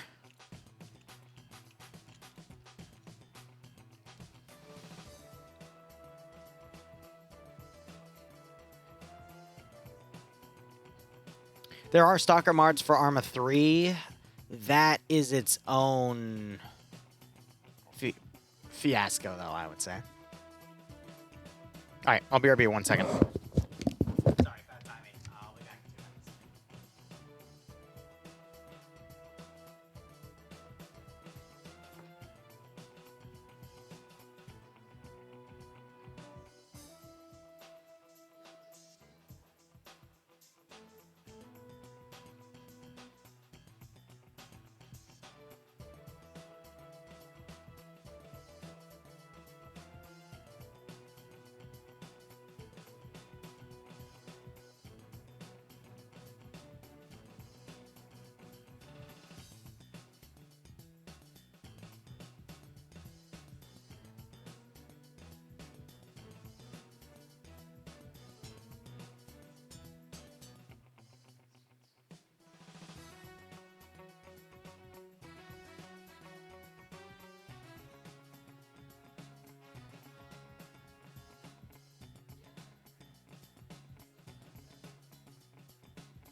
They haven't really moved much, have they?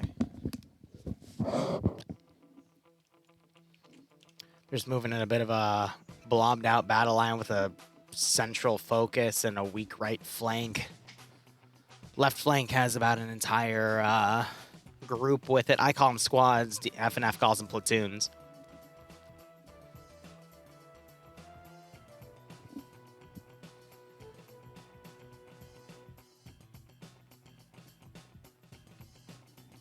Ah, man.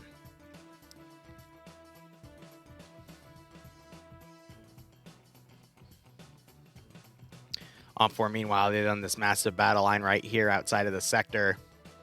I think Sector 2's garrison is going to notice this massive line coming in, and then we'll see the northern groups readjust.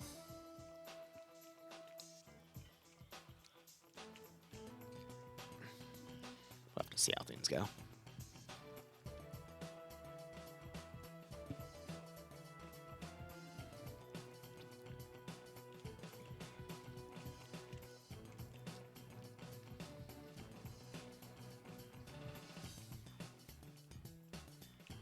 Yeah, put us like right here in the saddle. Once I start digging, reach into the backpack and take it out and start digging as well, okay? Oh, I got one, boss. What do we want? Big trench? So they're talking about digging trenches, but they're on the offensive, so I'm not sure. I'm making it out of snow. Why they'd be digging right here, you know? Unknown. So this is Delta, which is the machine gun element with the medium machine guns. You want to build one up on the high ground to our right or left? What? But yeah, at this range, they don't really have a lot of good cover for the area there, so I don't know why they're building, but this This is pretty much just going to be a battle line here. Nah, it wouldn't be a fallback trench either. I think they're just looking for something to do. But they're the attacking faction, so it's kind of weird.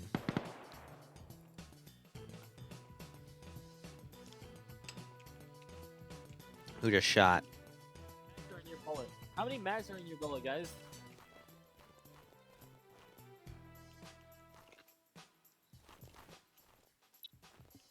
I just love, though, with our new plugin, we can listen to their local comms, so they just, like, start questioning each other. It's Papega Pirates down here, though, which makes sense. They're just Almost died. being Papega Pirates. AK memeing around. Crouch, you fool. Don't crouch. If you crouch, you fall off. Oh, wait. What?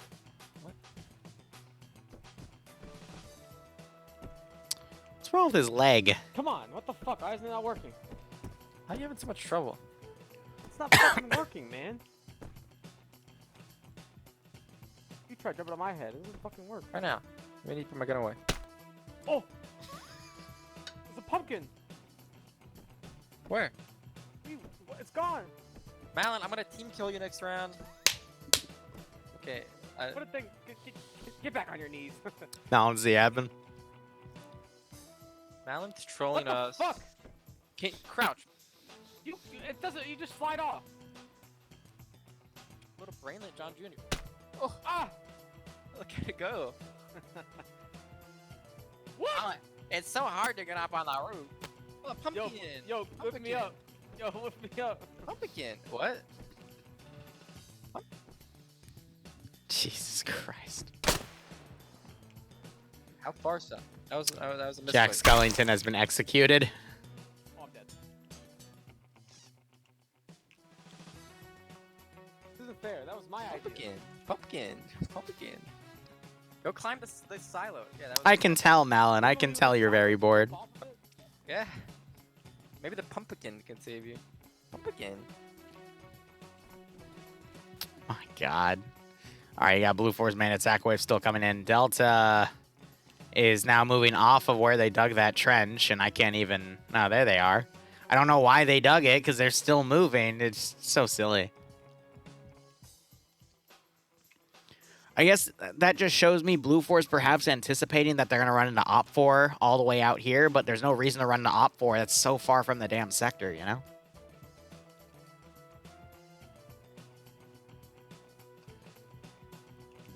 Punk, they're going to be the first to get shot because this is where the entirety of Blue Force coming in on.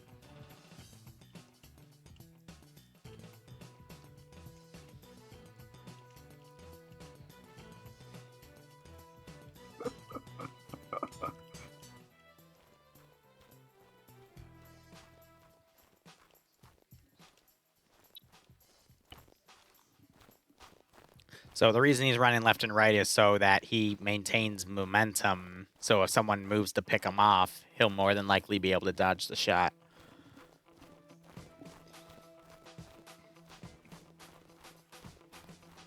Send in Why go boost team when we're just gonna 6 run away now. or get shot at? You're gonna, Well, hey there, Liru! Exclamation we're mark dumping tilde. a mag and running away. That's the plan. He's running left and right, which I is don't why his know. audio sounds so funny because it keeps switching on the left and right ears. Gecko Yoko, thanks for the 11-month resub. I hope you keep enjoying the ops. I hope you get a nice kick out of this scenario. Also, guys, I finished 1 glass of cider, so it's time for a second. Also, I'm debating, because I'm streaming for you guys right now. Don, are you here? Tunnel stupid. Don, can you run a 13 poll right now less. and see if people would rather watch DayZ or the 3rd round of FNF?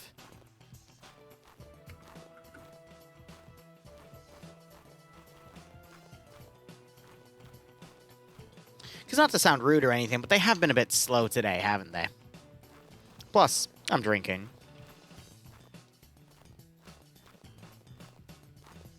Third round of FNF does have 3 BMP1s. All right.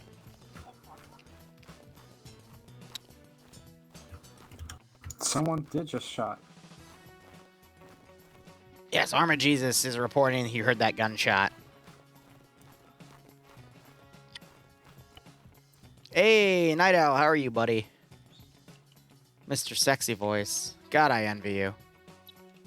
So, Op 4 heard that gunshot, so they're calling that in. So now they're anticipating something's going to at least come up from the southern side. He's still moving left and right here, though, so we'll just have to see how that goes.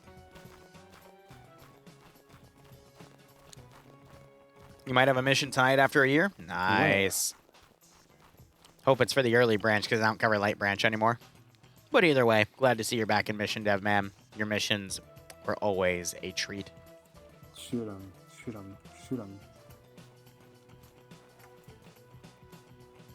Oh, look at this encirclement here, and they're sending 3 guys up to Reen. Oh, they're going to literally get encircled. This is going to get messy. Voting as FNF? I'd imagine so, because that's what most people are here for. I'm just asking you guys. And action has begun. Yes, Boo? Huh? Of course. You want to have pizza?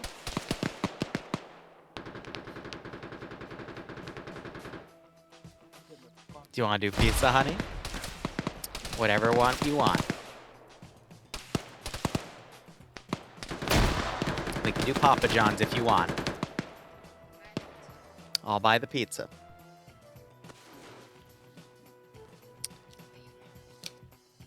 Standard stuffed crust here. Let me hand you my restaurant card. There you go.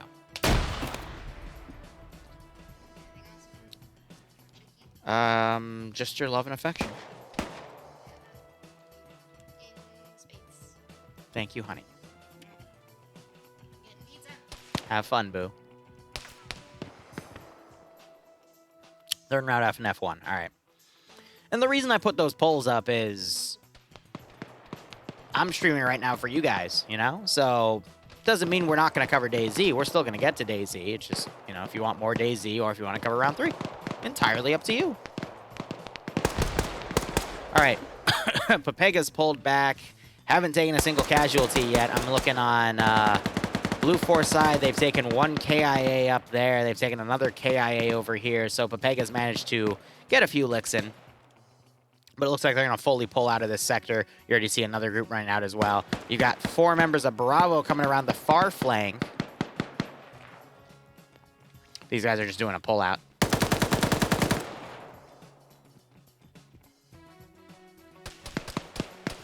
Bloodaway and I are not fans on pineapple on pizza, or of pineapple on pizza, so we're unfortunately not going to see that.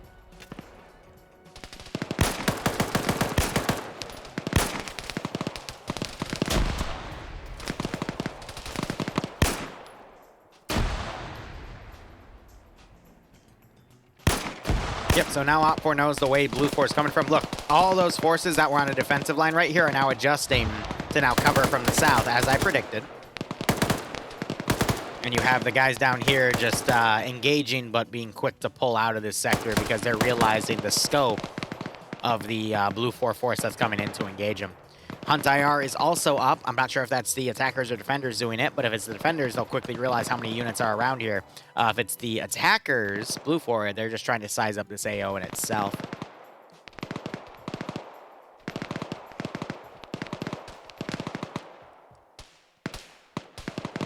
What am I a fan of on pizza? I like stuffed crust, but I'm pretty easygoing. Not a fan. I make jokes about not liking pineapple on pizza, but the reality is I just don't like the sweetness balance with the salinity for pizza. It's just not my cup of tea.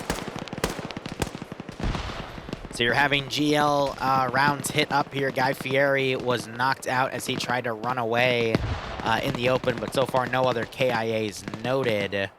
Blue 4, I think, still only has 2 KIA.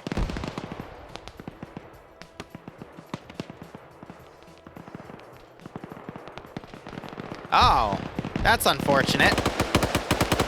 Scandy has decided to shoot up Pepega, and Pepega is shooting back.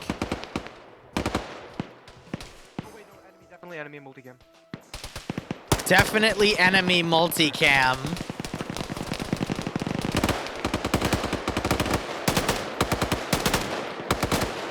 That's hilarious.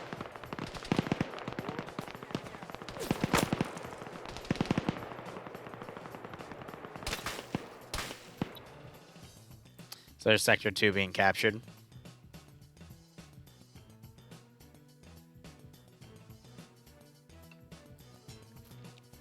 I used to be a major fan of Thin Crust when I was younger, but just never really had the opportunity to have it again.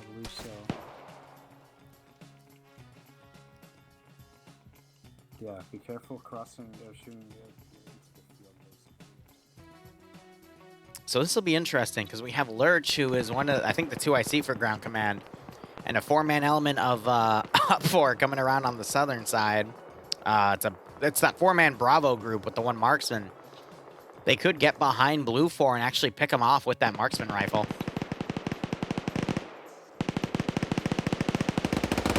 Ash is suppressing this one building, maybe because he saw Dawidox.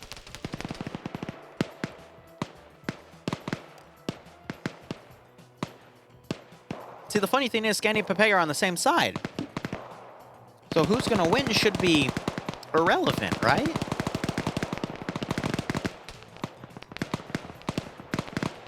At least you'd think.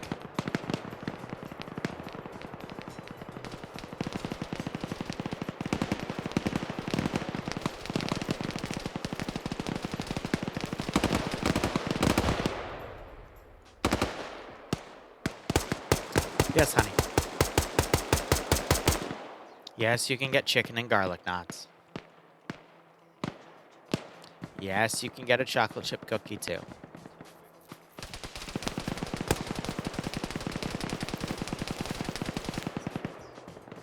That's all fine, honey. It's all fine, honey. It's all fine, honey. You're getting plenty for the both of us. Salvi, if you come over, yes, you can have it as well. You can have a chocolate chip cookie. I'll make Bloodwind share. You're sharing if they come over. You're gonna learn how to share. Someone named Jan Salvi is one of my viewers. Bloodwind says you can't have them. I'm sorry. Korvac is also getting shot at by friendlies. Thankfully, the friendlies don't know how to aim.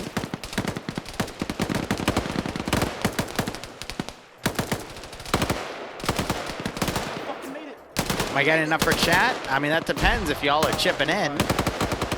Favorite monster mod in Arma? Necrophage. Bloodwind calls it Necrophage, and she's wrong. That's okay.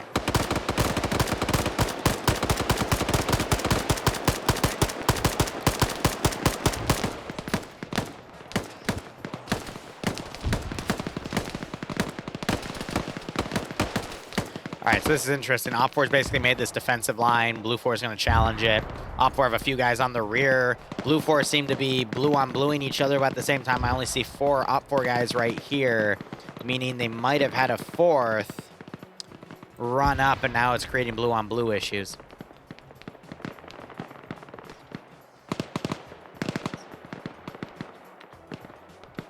Don't show me the price, honey. It's only going to make me cry. Just order the damn thing.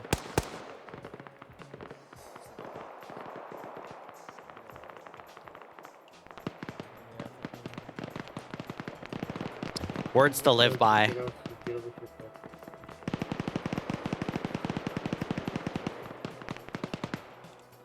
All right, Blue 4. Op 4, they have a major group on the southern side because they're trying to cover on the actual forested area that things can come in on. Lurch though in a 2v1. Charlie, this is command. Break. Charlie, you got contact. Out on your tail to your south.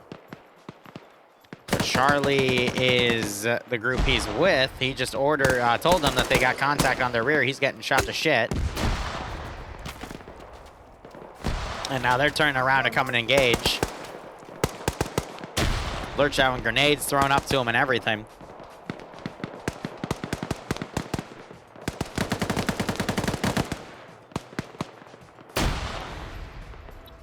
So we'll see if these few blue Op 4 guys can turn around and engage. Yeah, that should be right.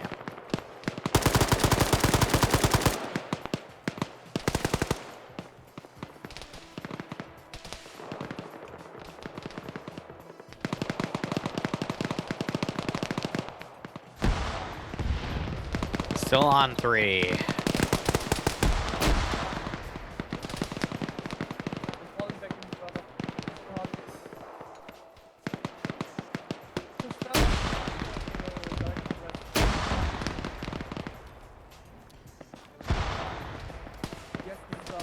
Just trying to watch the carnage here. Looks like they're still making radio calls here. Op4 actually sending forces down to do a counterattack on the left flank. That could be epic here, because if they box in Blue 4 and then continue to sweep their line, Op4 could successfully counterattack as this other line holds the remaining forces. So with that in mind, it is leaning to Op4 right now.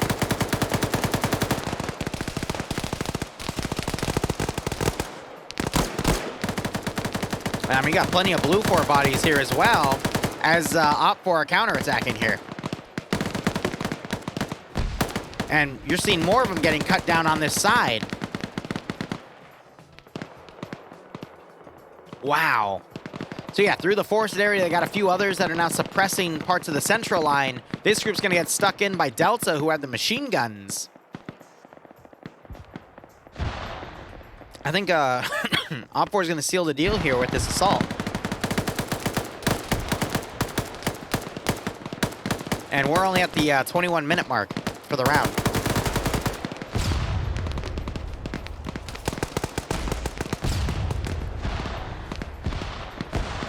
So Op4's Bravo are only down to 2 people. One of them's wounded, and he's being worked on.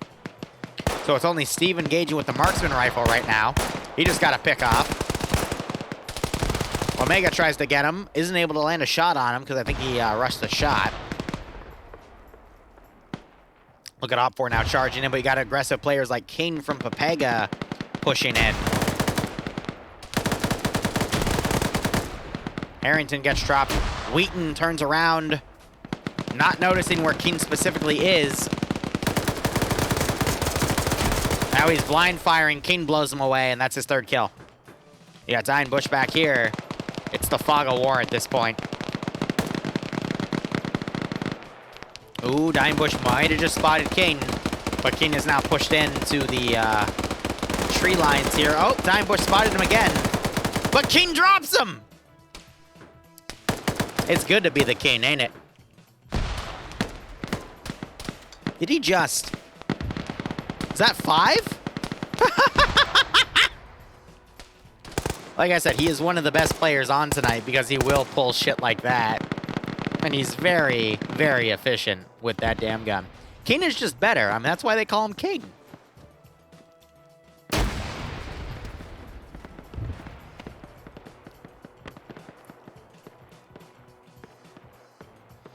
Oh, take the 249. Yes! In my opinion, the 249 is the best PvP weapon in Arma 3 with RHS. Because it's literally an assault rifle with 200 rounds in terms of recoil. Kill 6. Oh! Someone just saved King's ass with a direct fire GL! Oh my god. Yeah, coulda, Coulda, shoulda, woulda, says Kane as he now runs away from another guy with a it's a 240 Golf. And look, Op4 still has a big contingent right here. Looks like they pushed around and have eliminated most of Bravo, but the damage is done. Look at the remaining Blue 4 number compared to Op4's numbers. This is wrapping up real quick. Long live the King, eh? Long live the roster.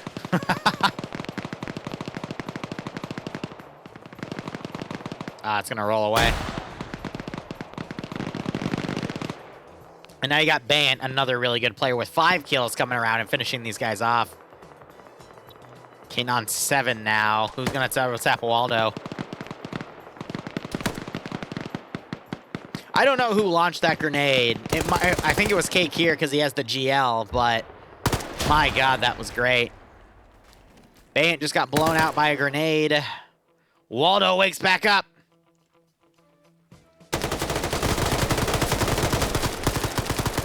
King on 8 kills.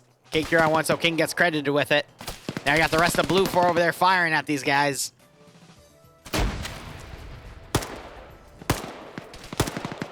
Oh yeah, the flank definitely screwed Blue 4 here.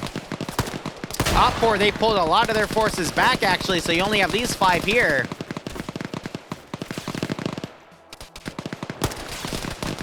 smoke GLs coming in.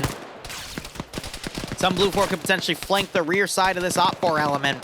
But look at that giant line that Op 4 has. I don't think Blue 4 has a chance in hell at this point. Excuse me, a snowball's chance in hell.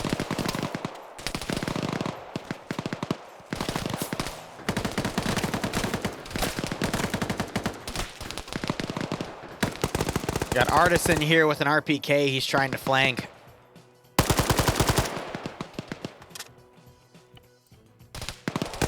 He's spraying at who he can. And taking return fire from that 249.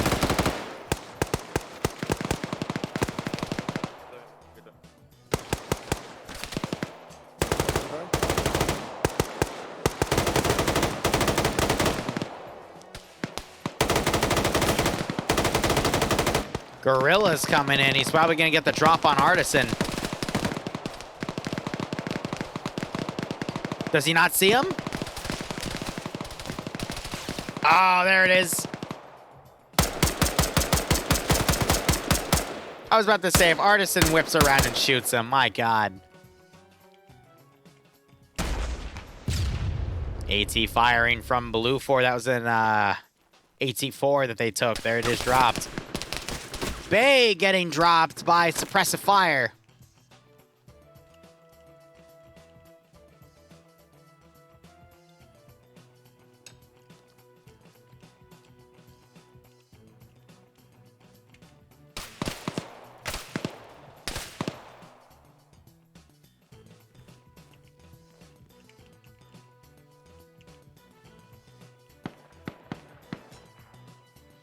He woke up, now he's running off. Gorilla, I think, spot. Oh, marksman shot. That was Eric with an SVD, just one-tapped Bay in the face. And now we have a little bit of a lull. Blue 4 down to about, I want to say 15 guys. Op 4 has about double that. Look at the skull count compared to Op 4. Now we're just going to see a second wave on the attacks, but I think this is it. Honestly, I think this is it. Also, I got to pour myself some more cider.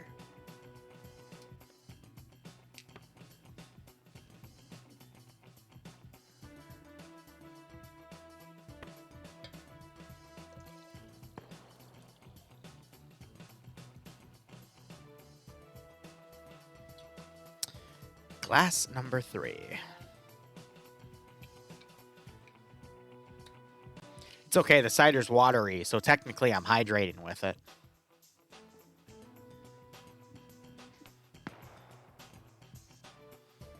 Also, I am tipsy, admittedly.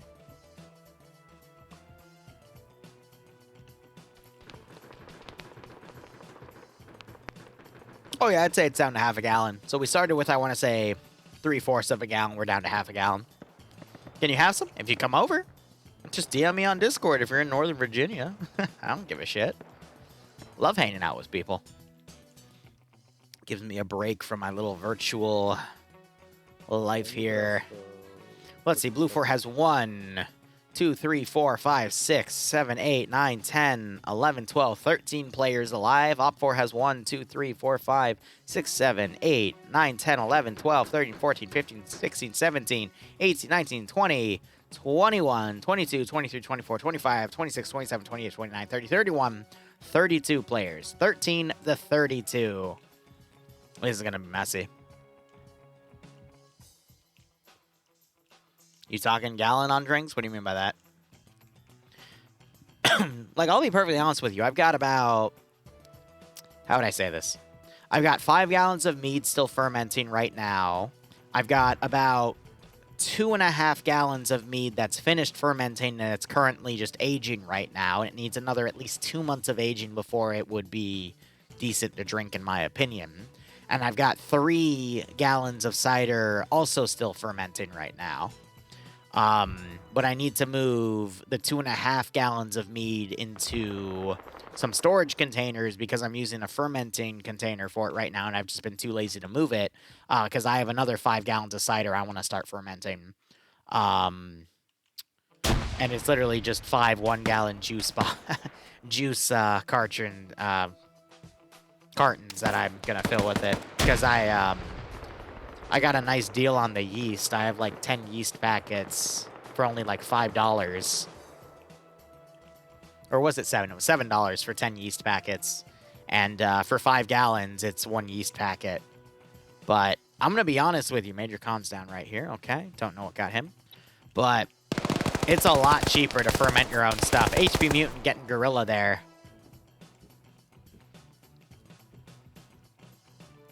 Ooh.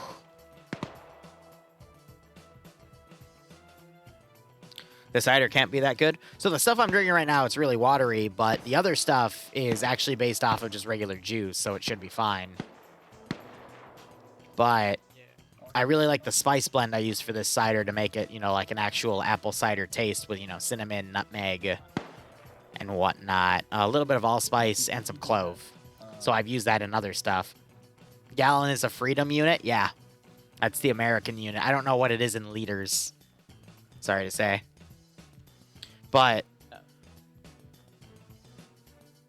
what was I going to say? I think this is the one they just lost, but 2 ciders I really like drinking. One is Magners from Ireland, and it's slightly expensive, but to get entire, like, 5-gallon, whatchamacallit, kegs, for example, or whatnot. Angry Orchard's okay. It's a little sweet for my taste. It's because they sweeten it so much after the fact. But, I mean, you know, to get like 5 gallons of cider, that's like, you know, a few $100s. Or you can literally spend $90 on the equipment and the apple juice and the yeast. And then you don't need a yeast nutrient. You can just use raisins. And you are saving a lot of money, you know, if you really want to drink.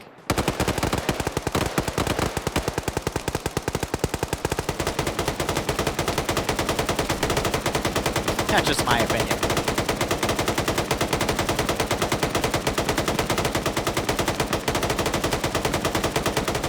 How many 5.56 bullets to the gallon? I'd imagine someone somewhere has a gallon jug filled with 5.56 bullets. Not gonna lie though, I have a box of PMC 7.62x39 next to me, and that's what, I think 500 rounds. And the reason for that is, if you've seen some of my Vietnam streams, you've seen a picture of my grandfather next to his Huey, but one of the guns he brought back from Vietnam was a Type 56. And my father's been itching to fire it because it's been a while, but he hasn't been able to find any ammo for it, and he hasn't had the time to look. And one of the benefits of being a YouTuber is I've met a lot of people, and I know a lot of people, and one of them gets me a really nice discount on bulk ammunition. So I'm getting this to him as a Christmas gift, so he can fire off the Type 56. And hopefully I'll be with him at the indoor range to do it.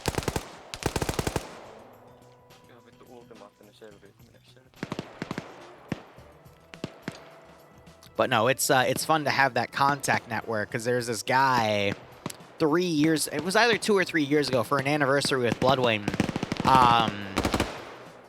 He messaged me in October, and he's like, hey, I have all this Russian sturgeon caviar that I'm trying to move. Do you want some? So I bought a bunch of sturgeon caviar from him at this ridiculous price. Like, it was only $100 for, like, a big tub of it.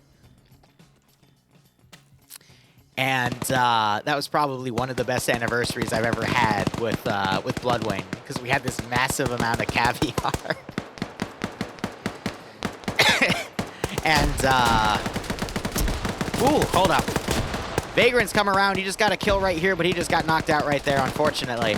But it was great. That was, we made a charcuterie board with it. It was awesome. But, ooh, it was fun.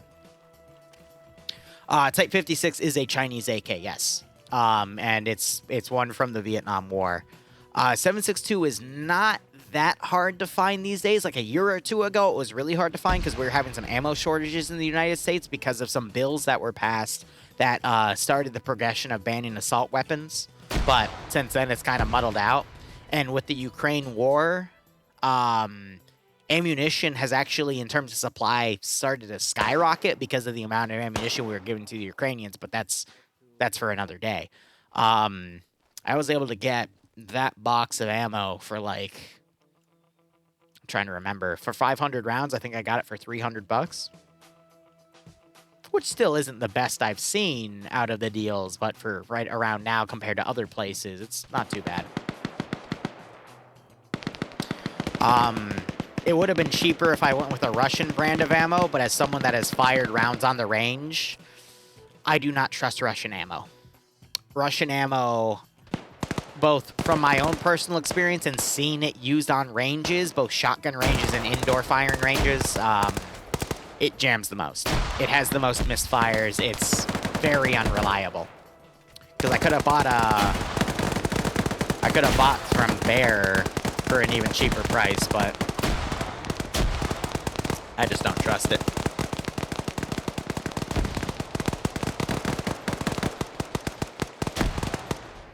Oh, I mean, there have been reports about the Russians are using like 40-year-old ammo right now in the Ukrainian war because they're having supply shortages. But again, that's for a different time. I've had Russian ammo burn the powder but not fire the round. Exactly. I do not trust Russian ammo. I've had way too many misfires with it, and I just don't trust it. Yes, it's cheaper, but I went with a box of PMC ammo. Made right here in the United States. Never had a problem with it. Okay, Alpha 2, 2 man. Keep moving. Ooh, rocket just went over. These guys are returning fire. So what's really interesting here is Op4, they've definitely lost quite a bit of manpower here, but Blue 4 down to the single digits now in terms of manpower. You got 5. Keep moving. Keep moving. No, you still got 10 people. With Ash pushing around on the northern side. Ooh. Never mind. Cast or curse it. They're down to 9.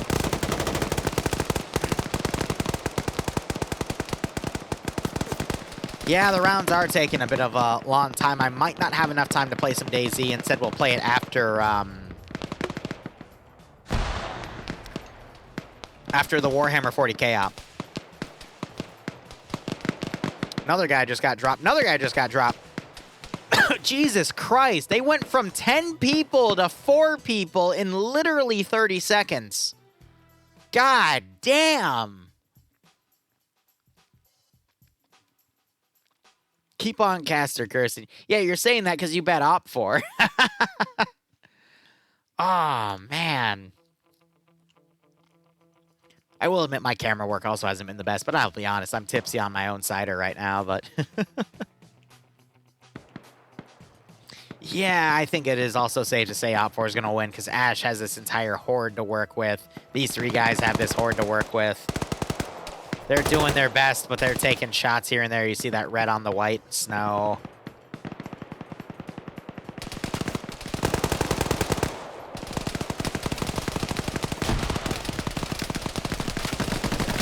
Just cut down. And of course, it's King with the stolen M249. He's on what? 12 fucking kills! Not surprised. Kermit, though, to his credit, 5 kills with the 240. Not bad. Yeah, of course, it's down to the 2 machine gunners. And then Ash is, he's listed as a machine gunner, but he has a rifle right now. He probably ran out of ammo. The king hath been crowned. Yeah, right. Kill 13. Major Khan's reloading.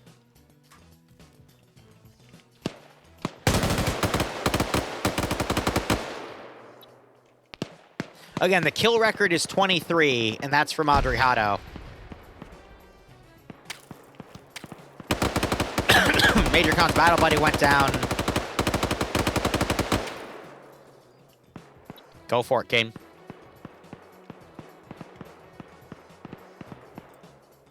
Major Khan's pulling right. King's trying to flank around on his left.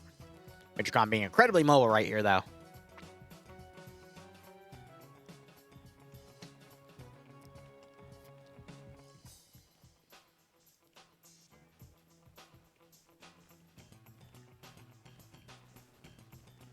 Wait, Mutant's right up there. Keen's trying to line up a shot. Ooh, Major Con blows him away. That's kill number 4. Keen trying to get rounds in. Panic frag thrown left. How's Ash doing? Ash is just flanking around to the north. 10 minutes remaining.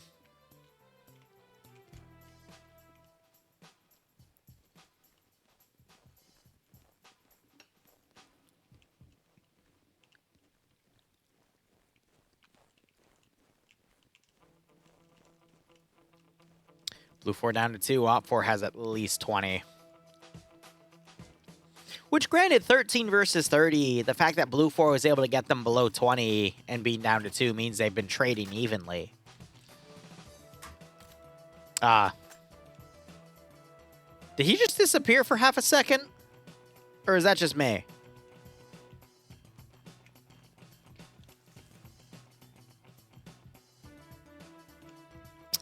That was weird.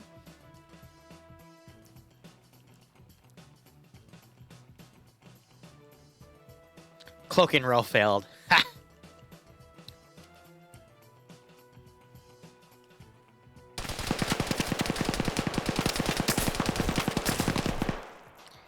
And Navs killed him. With a bipoded PKP. And now he's double tapping. Yeah, like young. Now it's just up to Ash. Who's trying to massive flank around to the north, but 8 minutes to go. By the time he completes that flank around, he's going to run out of time. You got to give it to Major Con, though. I mean, 4 or 5 kills. Last guy down. He did his best. But, again, it was just opt for, with that counter attack that weakened that entire left flank. That's what sealed the deal for Blue 4 in this round.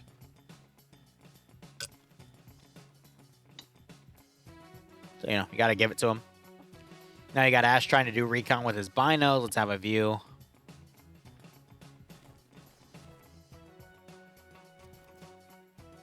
Major Con was invisible at certain angles for most people. That's a little worrisome. That means he might have some sort of client-side mod or something that's fucking with everything, but it happens.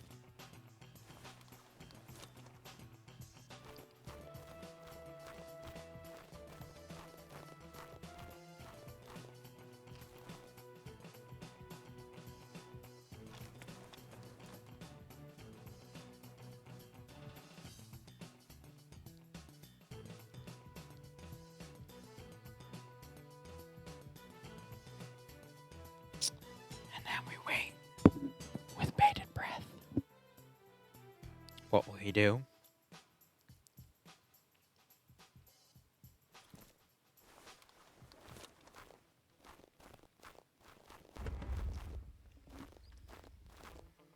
What?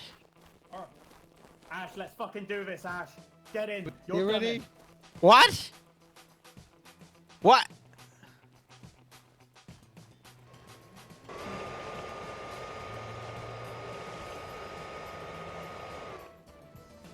What?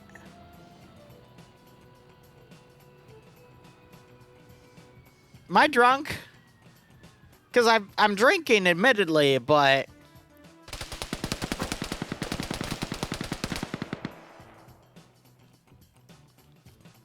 a little persuasion from the zoos.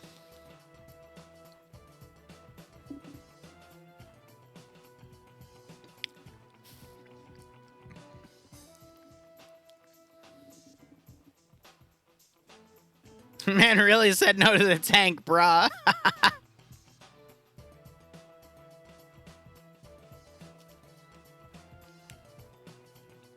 What the hell?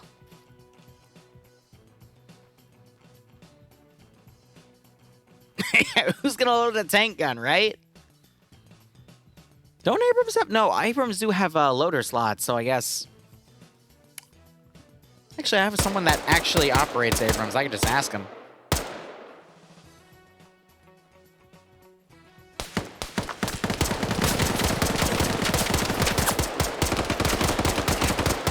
All right, Ash.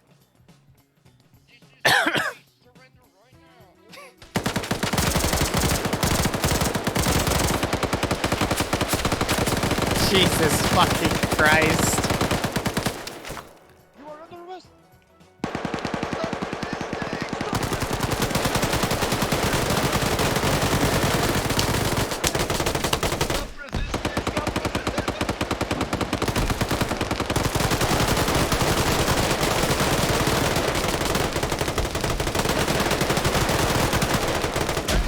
Guys, I think we got him.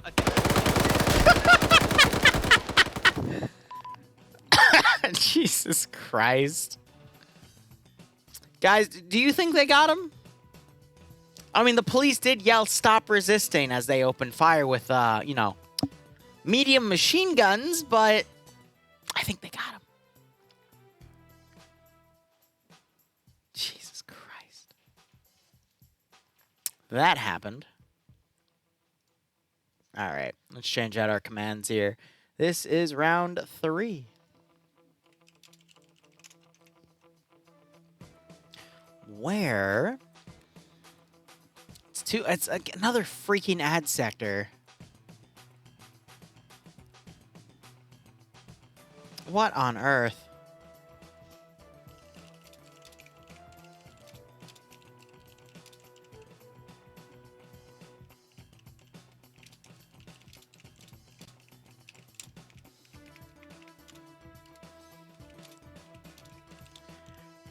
They have a 15% numbers advantage, 3 BMP1s.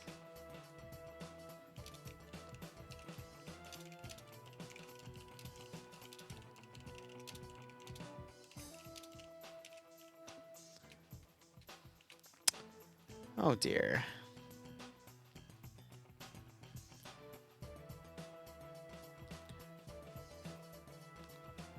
Don, goddammit.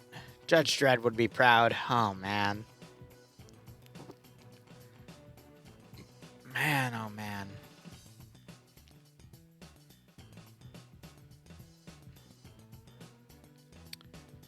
This looks messy. Here, I'm gonna change up the music real quick, just because I'm bored.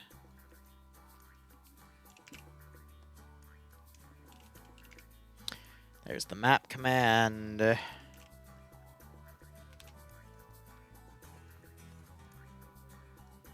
All right.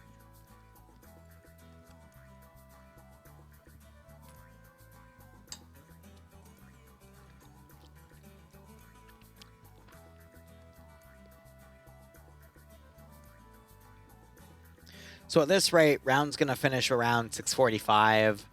I think in that time, I'm going to spend it... I'll cut the stream a little earlier than I said I would, just so I can test the mission file for the 8 o'clock, have dinner, and then after the 8 o'clock, we will then play DayZ and then play Darktide. Yes, honey. Okay. Right, you do have a final. I wish you luck, boo. All right, I'll be right back 1 second.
Perfect Chep, thanks for dropping by. You probably already left, but again, thank you. Distant Liru and Bloodwing things. Yes, I gave her a hug and told her I love her, but back again in a second.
All right, well, excuse me. Schedule-wise, since I have dinner now, I just hell eat dinner now. So,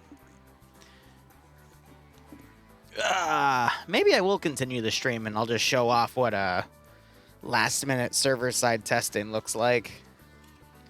Ain't that a bitch? But the op itself today isn't really that difficult. They spawn in, adjust their kits, drop in with the Taru drop pod I drop from like 5 clicks in the air, land, interact with intel at Site 1, interact with intel in Site 2, leave. They have 3 lives to do it. You know what I mean? It shouldn't be that hard. And then as they complete objectives, I will put down additional drop pod because they're also set to respawn points. So, you know. How hard could it be? They got plasma guns. Should be fine.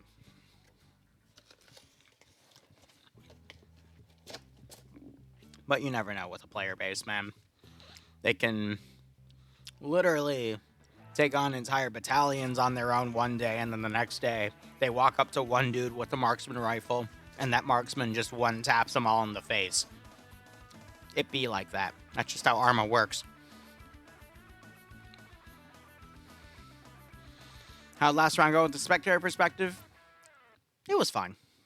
Nothing too crazy. It went out as I predicted, more or less. Though I didn't say how the ending would go. Send in Goat Team 6. Once Op 4 made that counterattack, it was pretty simple.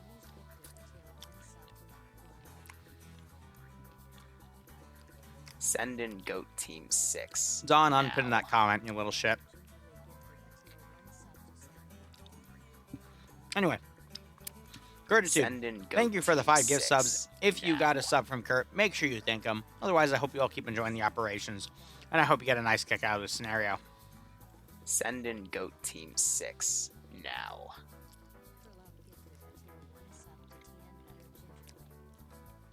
Censored by the Holy Imperial Send Inquisition. In Goat Team 6 now. Praise the Emperor.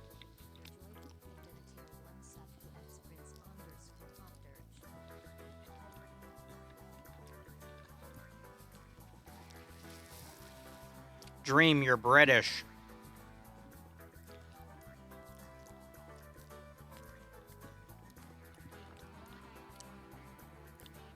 Don, thank you for dropping by. Thank you for all your hard work. And I appreciate you. Even if you're a Helen Keller deaf mute.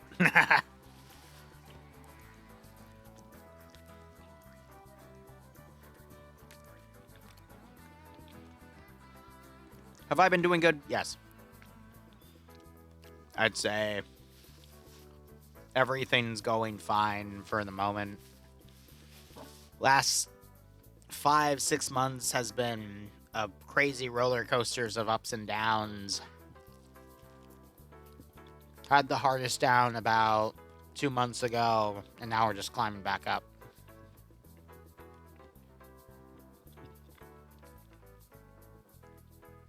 But, you know, life's full of ups and downs.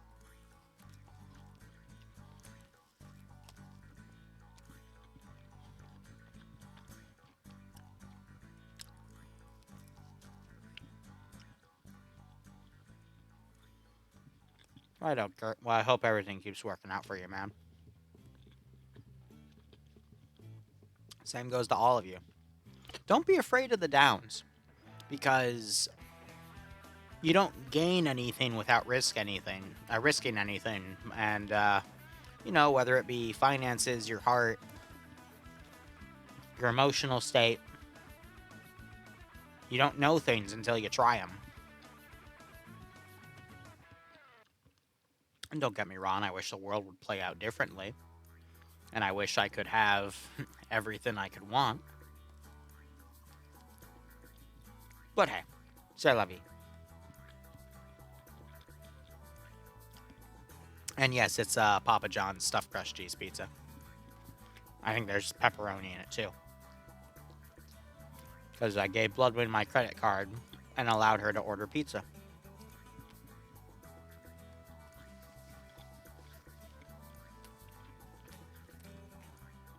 Yes, Hyperion, I agree with you. Fun fact, one of my favorite foods in the world is shrimp.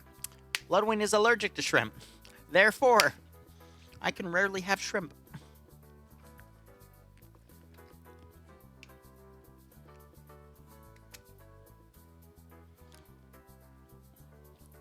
Oh, you think when I say ups and downs, you keep thinking Down syndrome? That's pretty funny. You know, I know someone with Down syndrome, and he is like the most wholesome freaking person I ever know. Which kind of clashes with my personality, because I'm one of the most inappropriate, horny people you will ever know, but... It's like brain bleach for myself, you know?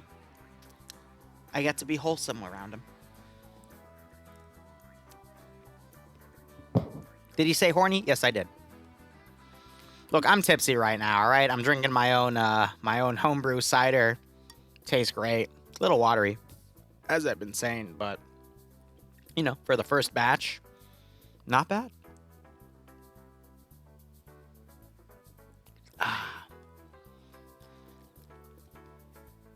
Please keep your hand on the table.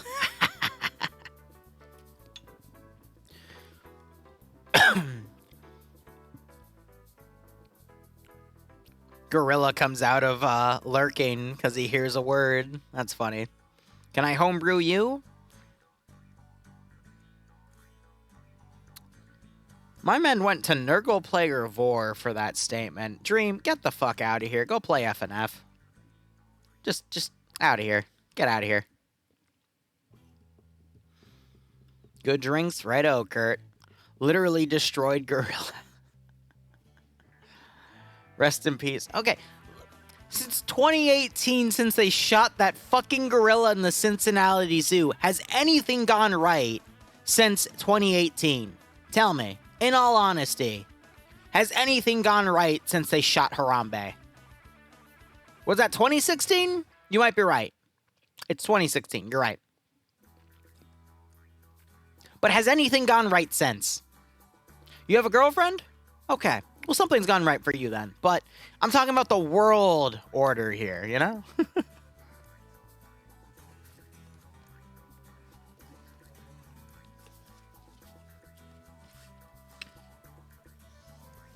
Long ago, the world lived together in harmony. Then, everything changed when they shot that gorilla.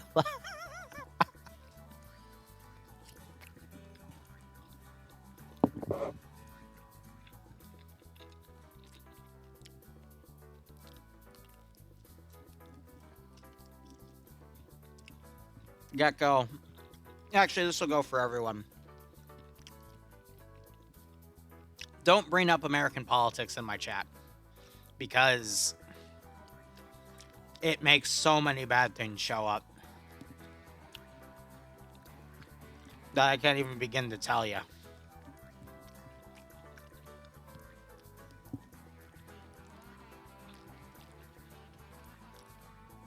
My God.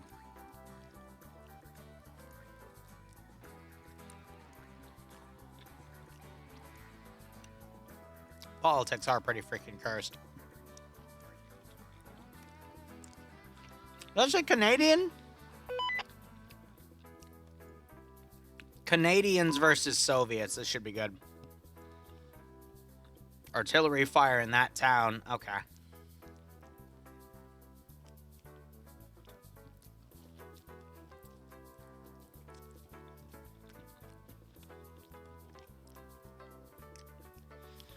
Yeah, Gecko, I mean, you got to think about all the javelins, all of the NLAWs that were made during the Cold War, the technology going up to the Cold War that finally get the opportunity to destroy a Russian T-72, T-80, T-90 in the Ukrainian war. They finally get to do their duty there, but all that shit doesn't even need to happen because it's just one man's ego on what he believes the world should be. That's costing hundreds of thousands of people's lives and millions in displacement. But that's the world we live in, so gotta go with that. If you want my honest advice, make your own little bubble. Enjoy that little bubble. Be informed about what happens outside of that bubble, but live your life. Because we are in a bit of a dystopian, unfortunately. And it's not even a good one. A bubble.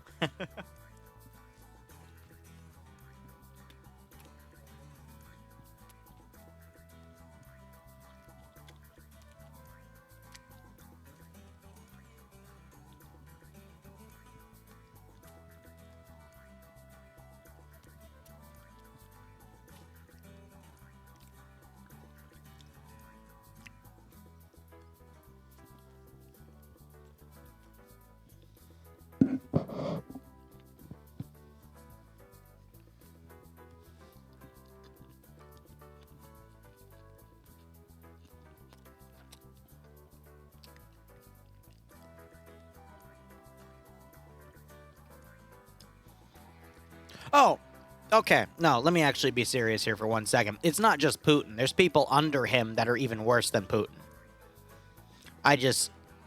That ends up opening a whole can of worms that's going to take me at least 20 minutes to go over. You're right. You're right, Andrew. And the whole situation sucks, but that's just the Russian mindset when you look at the interviews that they do with the general public. But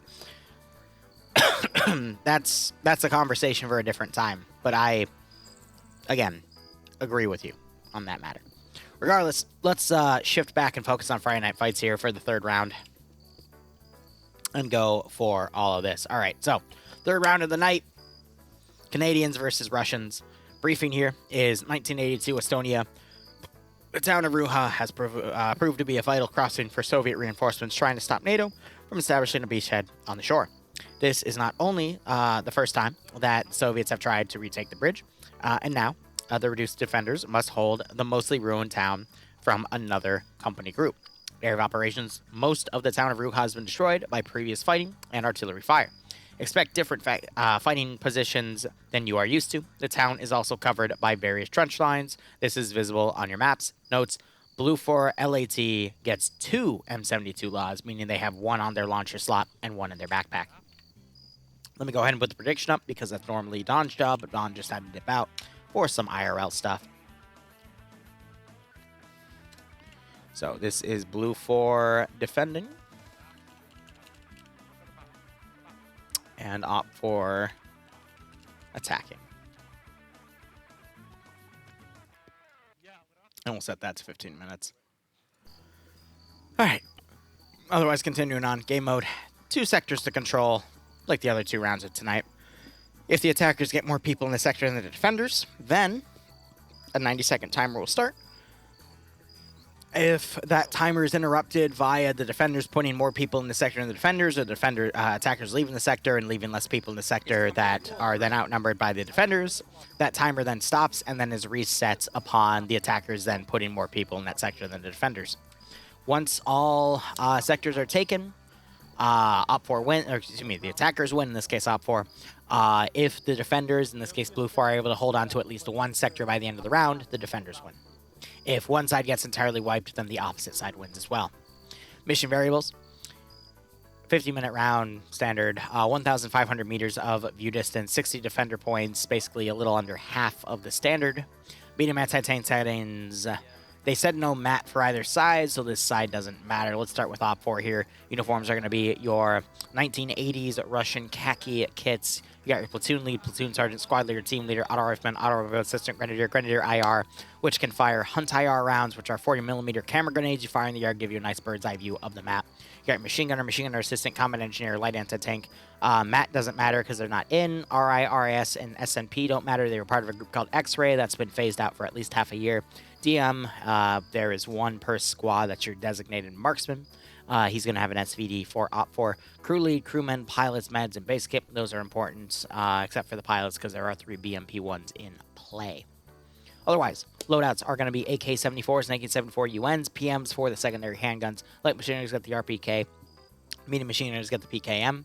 Light anti-tank, excuse me, is going to be the RPG-7. Crew and aviation get the hardest decision in this game. Crew and aviation kits get the choice between an AKS-74 UN and an AKS-74 UN. Now, here's the deal.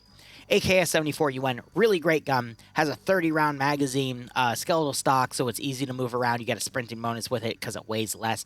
But the AKS-74 UN also has a nice iron sight that is really great for picking off targets. So it's a really tough decision between the AKS-74 UN and the AKS-74 UN.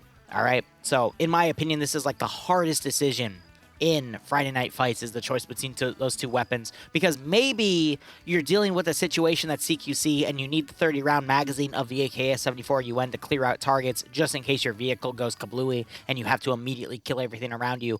But maybe your vehicle gets kablooey and you're in an open field and you need that skeletal stock, so you need that extra sprinting space to get into the tree line to get away from the enemy, and thus you need the AKS-74 UN. All right, it's a really difficult decision that could really go either way, but I mean, in my opinion, again, hardest decision to make in Friday Night Fights. Nothing in Op 4 crew serve weapons. Assets include 3 BMP-1s. I have no idea what they're going to end up firing. Usually they rescript BMP-1s to fire BTR ammunition, which is 14.5mm and 7.62. 14.5mm is in 50-round boxes. The KPTV is what it's designated as.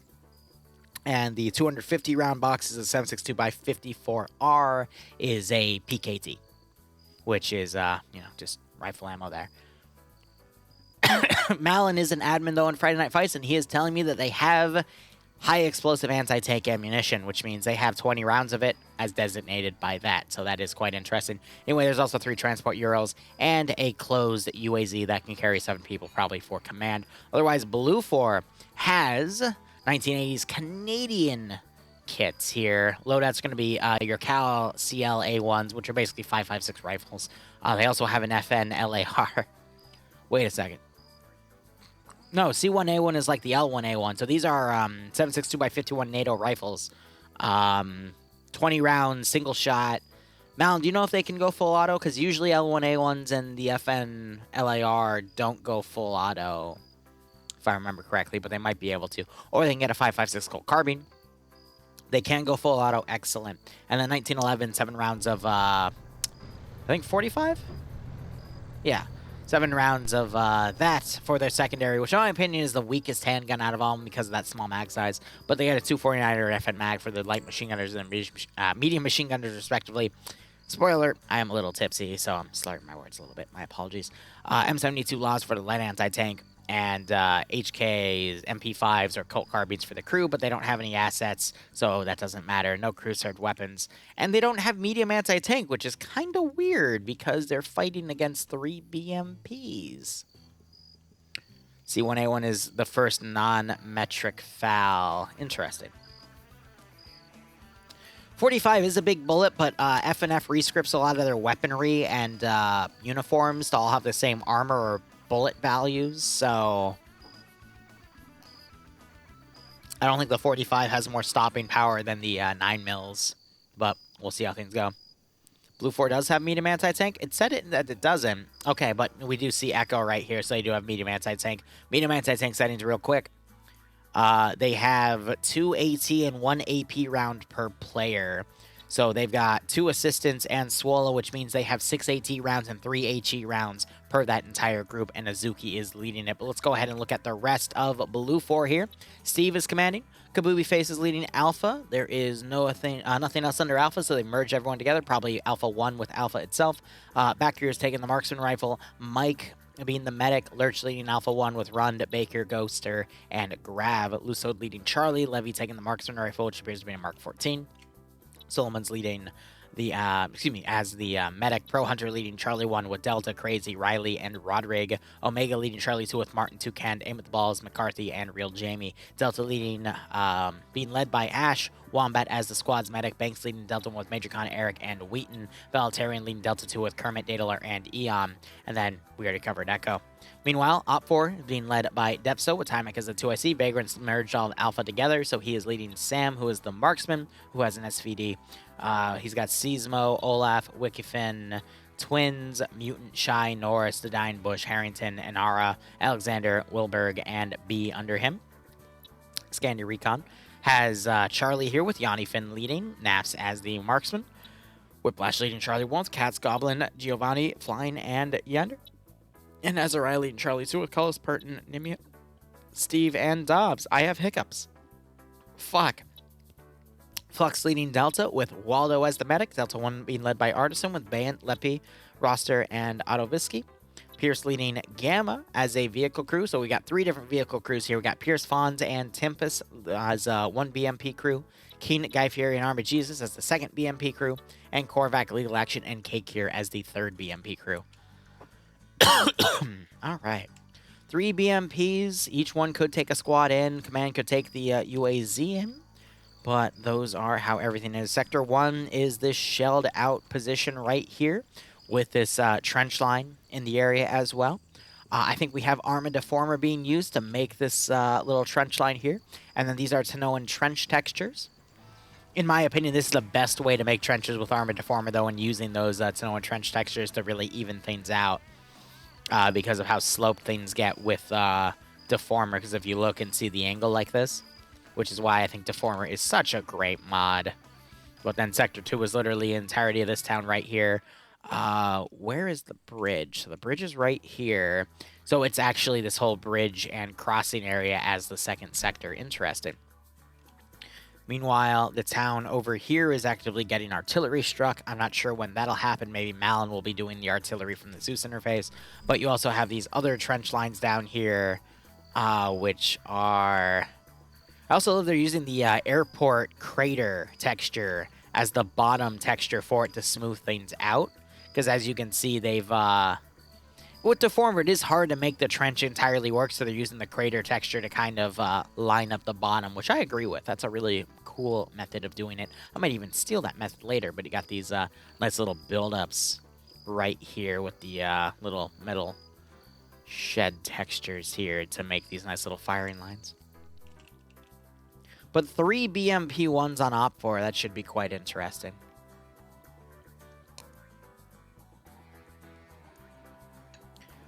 Falcon does not play FNF or OFCRA anymore. In fact, he's actually been taking a major break from Arma as a whole. So, stuff to say.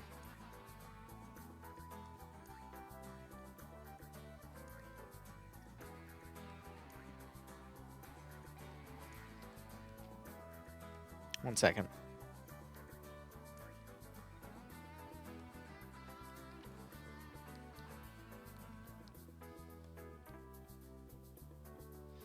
Mother is texting me because we're going to go out tomorrow morning and do some Christmas shopping.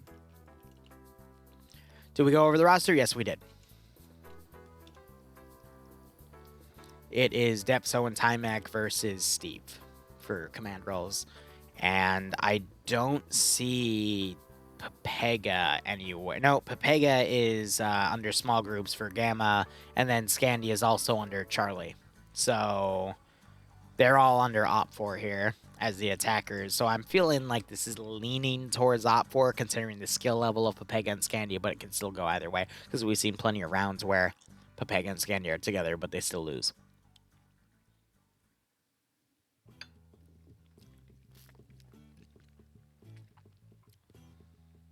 So Bloodwind's studying upstairs. I just got in.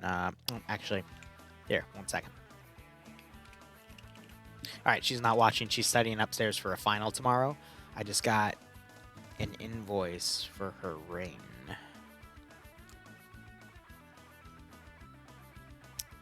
And it's half of the cost. So let's go ahead and take a look. What's the damage?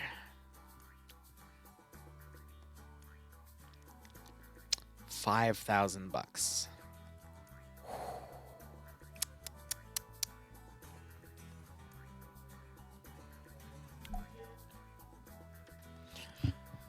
So let's look at it this way. Let's do a little bit of quick math here. So there's the artillery starting at the 2-minute mark, but quick math. DayZ, on average, I make about $200 when people go with the sound bites.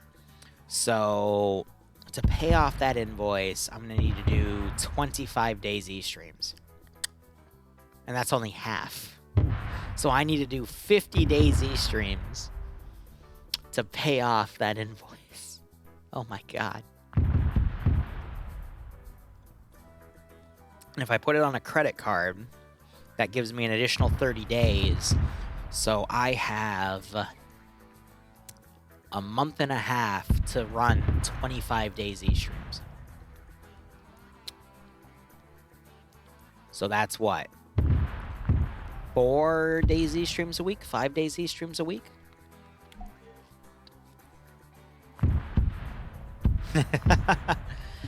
DayZ streams and a pay for pain, definitely.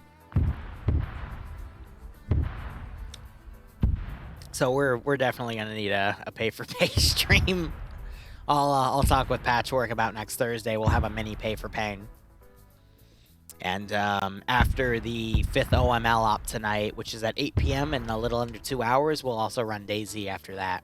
And then when I can't handle it anymore, we'll shift to Dark Tide so I can do weeklies. My god. Alright, sweet. Two positions, I guess. Pay for rain. I like that. I can't publicly say it, though, because then she'll know what's coming. And it's meant to be a surprise. Keep the laugh out of it. We gotta swap the colors.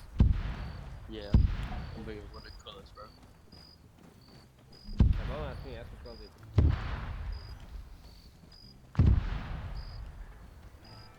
Ooh, I also like this. They've got a bit of a top texture right here, so they can walk over it and drive over it because it's a road. That's cool. I really, like, I want to do World War I stuff, but I don't have a community that'll do World War I stuff with me right now. Natty, I appreciate it. $7.50. It's a drop in the bucket, but it's a drop nonetheless.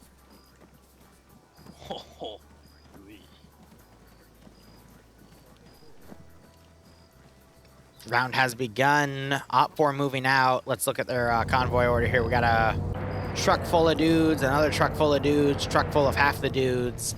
BMP-1's trailing. And the third BMP-1 is going off-road directly to the AO as everything else follows suit.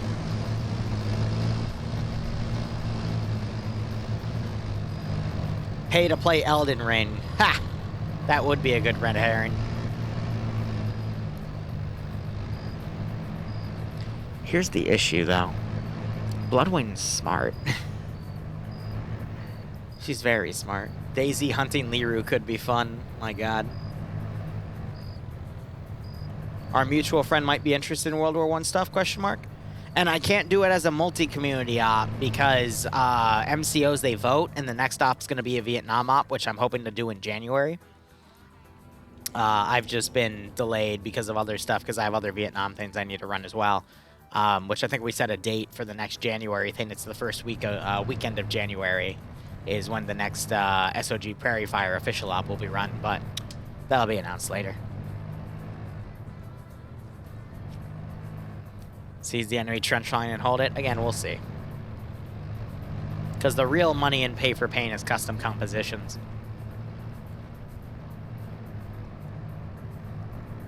Otherwise, Op4 riding the border here. They're going to attack from the south. And they've got the BMPs coming in from the north. So we're having attacks that are unsupported with a mechanized armor push from the north and infantry pushing from the south, which I'm a little worried about seeing.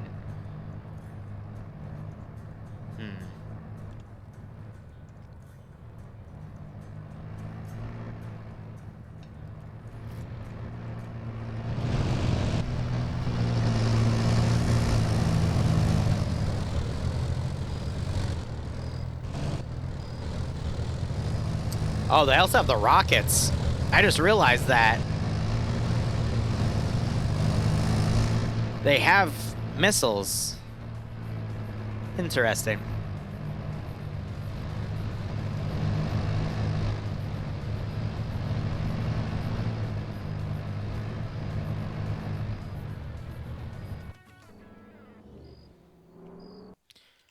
Alright, Op4 doing a massive dismount down here.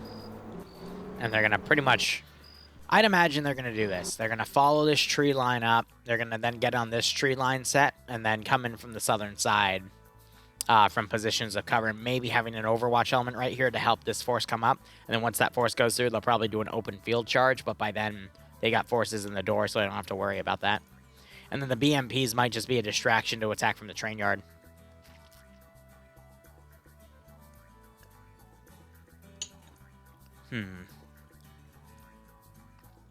I could, Slushy. We'll see. We might run 2 mini pay for pains then, but it'll depend on scheduling.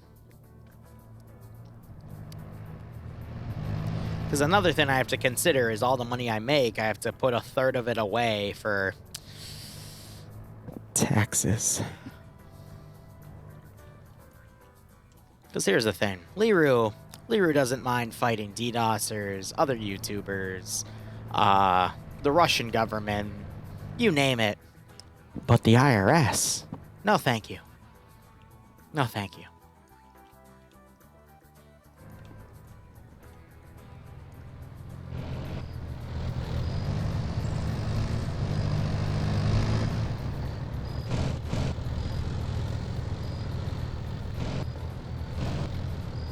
Scanner Recon's been doing fine, Nem. How have you been doing? Yeah, not even the Joker messes with the IRS. Exactly. Yeah, I'm crazy enough to take on Batman, but the IRS, no, thank you. God, I even got the goat noise in the no.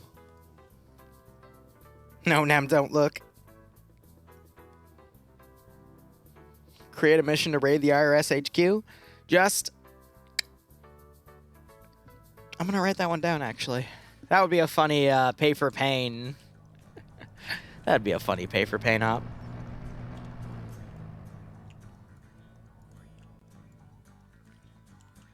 All right, BRB, 1 second. I'm going to keep it on Overwatch of the AO here.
Send in Goat Team 6 now.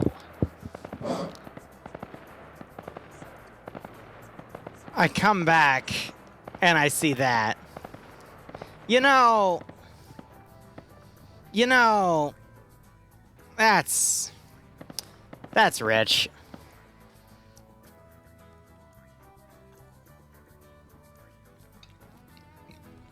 That's just rich. I should make it a pog op too, but all right, I'll talk to Patchwork about it. Anyway, you've heard the BMP start firing with their PKTs into the AO. Artillery seems to have stopped on this town. Minimal damage though, only one building getting shelled there directly, but ay. Got PKT rounds firing into Alpha here. Alpha tried to fire an AT4. They're loading their second AT4.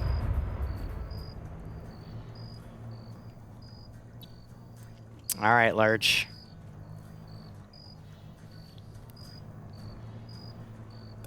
Yeah, yes, we're taking. First shot whip. I went high. Just a tiny bit. I took his ammo. Let's fall back, Lurch. Hold on, I'm taking this guy's backpack. He left the server, so I can't see who specifically died, but ooh. Leadership element, though. Lurch is taking his radio.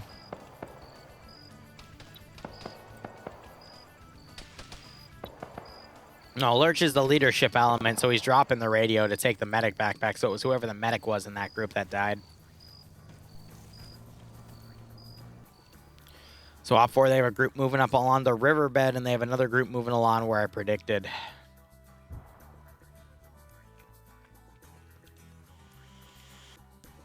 Oh, HE round fired into the group.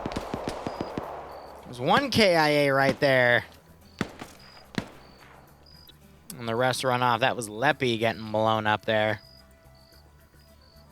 He appeared to be just a standard rifleman.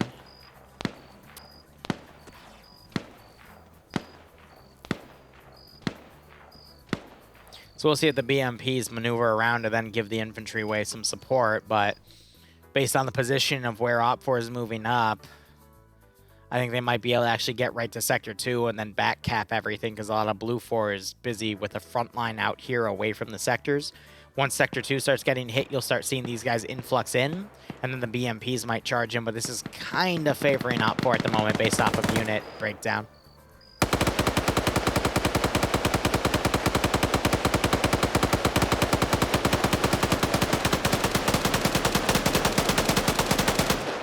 That is blind PKP suppression going. Showing that Op 4's element right there still wants to maintain mobility, but it's Delta with that machine guns. So it's just the rest of the units moving along different flanks. These guys are just pulling distraction so the rest of these forces can maneuver.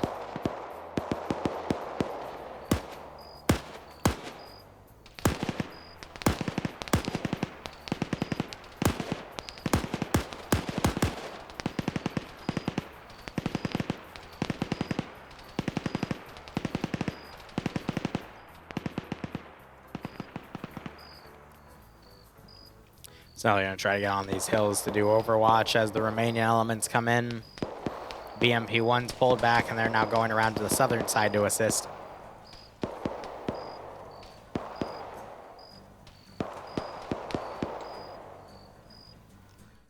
Again, this is also Op 4 can pretty much get that group around on the rear side.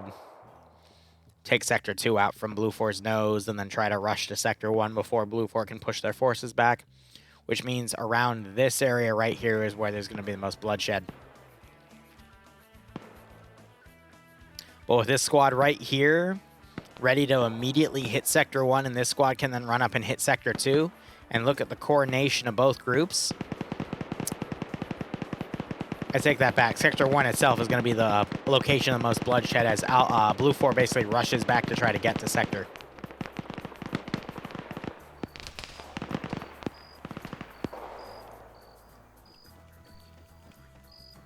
But you're noticing how quickly Op 4 are repositioning their forces once they take fire, showing that they're not here to engage. They're here to literally just pull attention away, get back into position, pull that attention away again, and then reposition once more. Yes, I've cast a curse, as someone said. I think that was during round 2.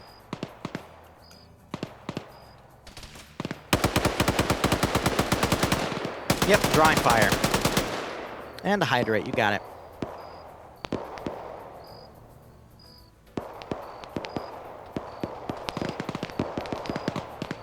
Now you can hear those BMPs coming around. Because that's all part of the plan. There's so much blue 4 out of position. Because if they can keep all the blue 4 line pinned right here, then these guys are going to have no problem moving in. But Charlie has noticed Op 4 pushing around this side. So now they're popping smokes to make the push. But the objective is literally past this building right into that trench line there. There's only a handful of defenders in the way. So then Blue 4's natural choice is to either go and reinforce immediately or pull back to Sector 2, but Sector 2 is about to get engaged. And they only have Eric holding, he's spotted hostiles, and he's trying to drop him right now, but Blue 4's in a really tough spot right now. And now the BMPs are starting to shell.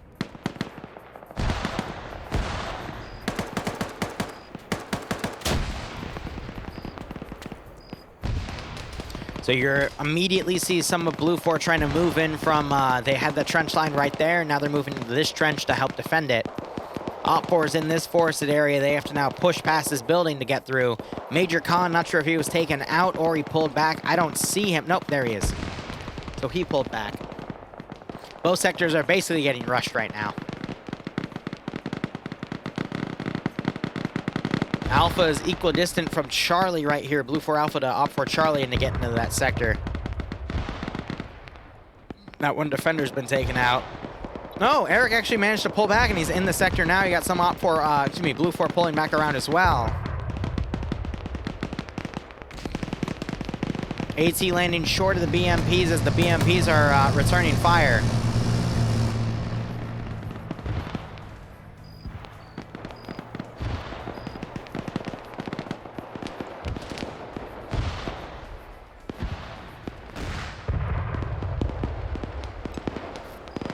Op 4 getting their force right on top of Sector 1, but Sector 1 has a pretty chunky defensive group. Wow, GL just blew some dude's feet off. AT rounds also coming in. This is where it might get a little issue-y for Op 4 there. The best hope is Charlie takes Sector 2 and then comes around and attacks the Sector 1 from a different side as this group just holds and engages. BMP 1s need to basically shell this tree line, force Blue 4 to pull back as Delta assists with making them pull back. And then the BMP 1s can come up and start shelling that sector. There you go, Sector 2 being captured.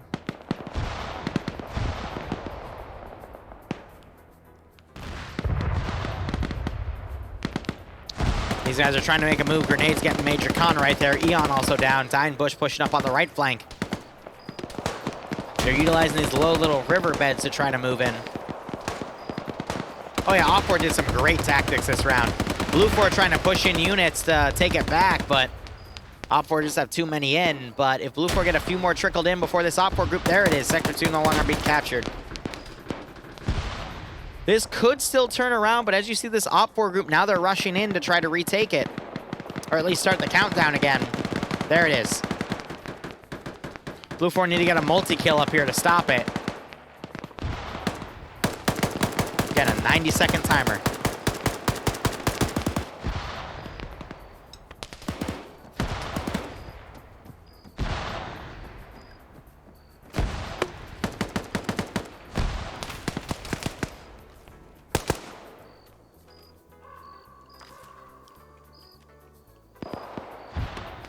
"45 seconds.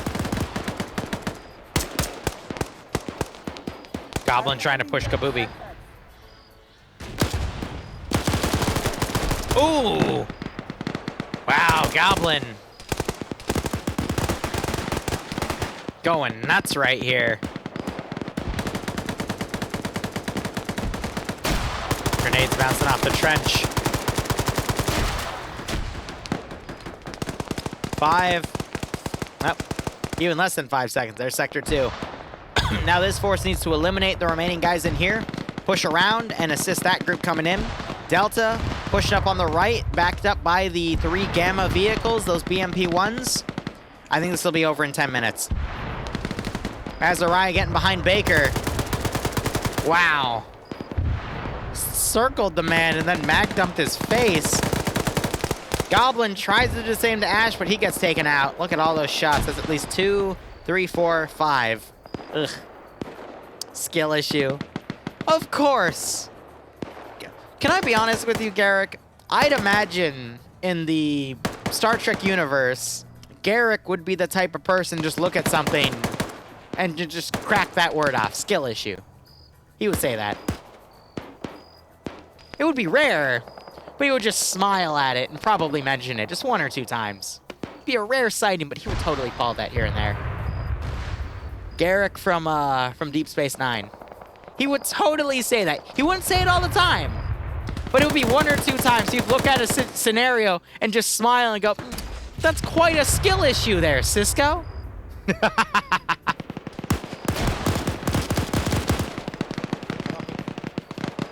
fact, the Cardassian could get it done twice as well. Oh, Luso getting blown up by a BMP-1 round. Now you got Delta pushing in. One of the vehicles has been smoked, actually destroyed entirely, as it pushed up to basically help the rest of Delta and even Command push up. And I got Roster pushing in. And this is the peak, the machine guns, so they've got 100 rounds to basically do that. Roster getting a great triple kill there. He doesn't double tap Martin, though.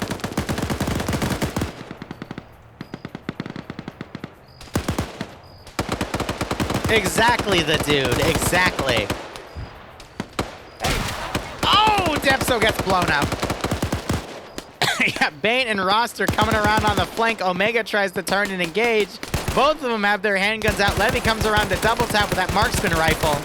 Going full auto with that M4. He's about to get flanked by 2 PKM gunners. Oh my god. It is a slaughter. 7 minutes remain on that 10-minute mark when I predicted. Oh, but Azuki has the Maz and he just taps the BMP in the face. Armageddon trying to challenge Daedalur there.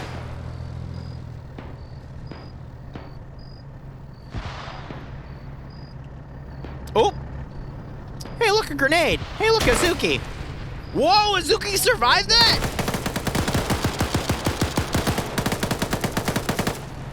Damn, Azuki, you just took 2 more bullets there. Oh, but Armageddon gets him with a sideways headshot. With the handgun. Daedalur now trying to cover.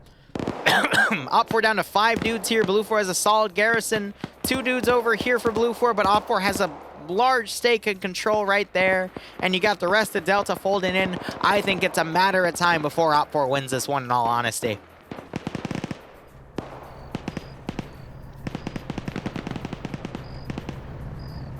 So he's clearing the rest of this trench line before he then turns and flanks so he doesn't get flanked on the rear. I just love the texture of the bottom of the trench with these airport craters. I think that's a great job.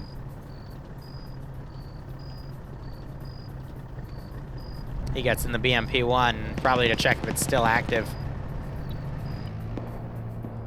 He's hiding in it right now, that's why. It's always good to hide in a vehicle and do medical in there. You still have Martin that was part of that triple tap group. He's still bleeding out. And then you got Delta coming in and flanking. Tymek ran up, he gets blown away. Grenade thrown right there. That was a lawn fuse. We got Olaf Twins North pushing up right here. Water. Look at that grenade. Blows Lusot away. And there's Sector 1 being captured because Op 4 has more guys in here. And now it's being stopped because Crazy got that double tap. Here we go, here's the fight. Delta 2 for Blue 4 trying their best to stop this attack, but Op 4 is pushing on by. Crazy gets knocked out by Bane's PKM. And you don't have any Blue 4 in the sector anymore. Last 60 seconds. GG. As I said, 10 minutes. It's been about 6.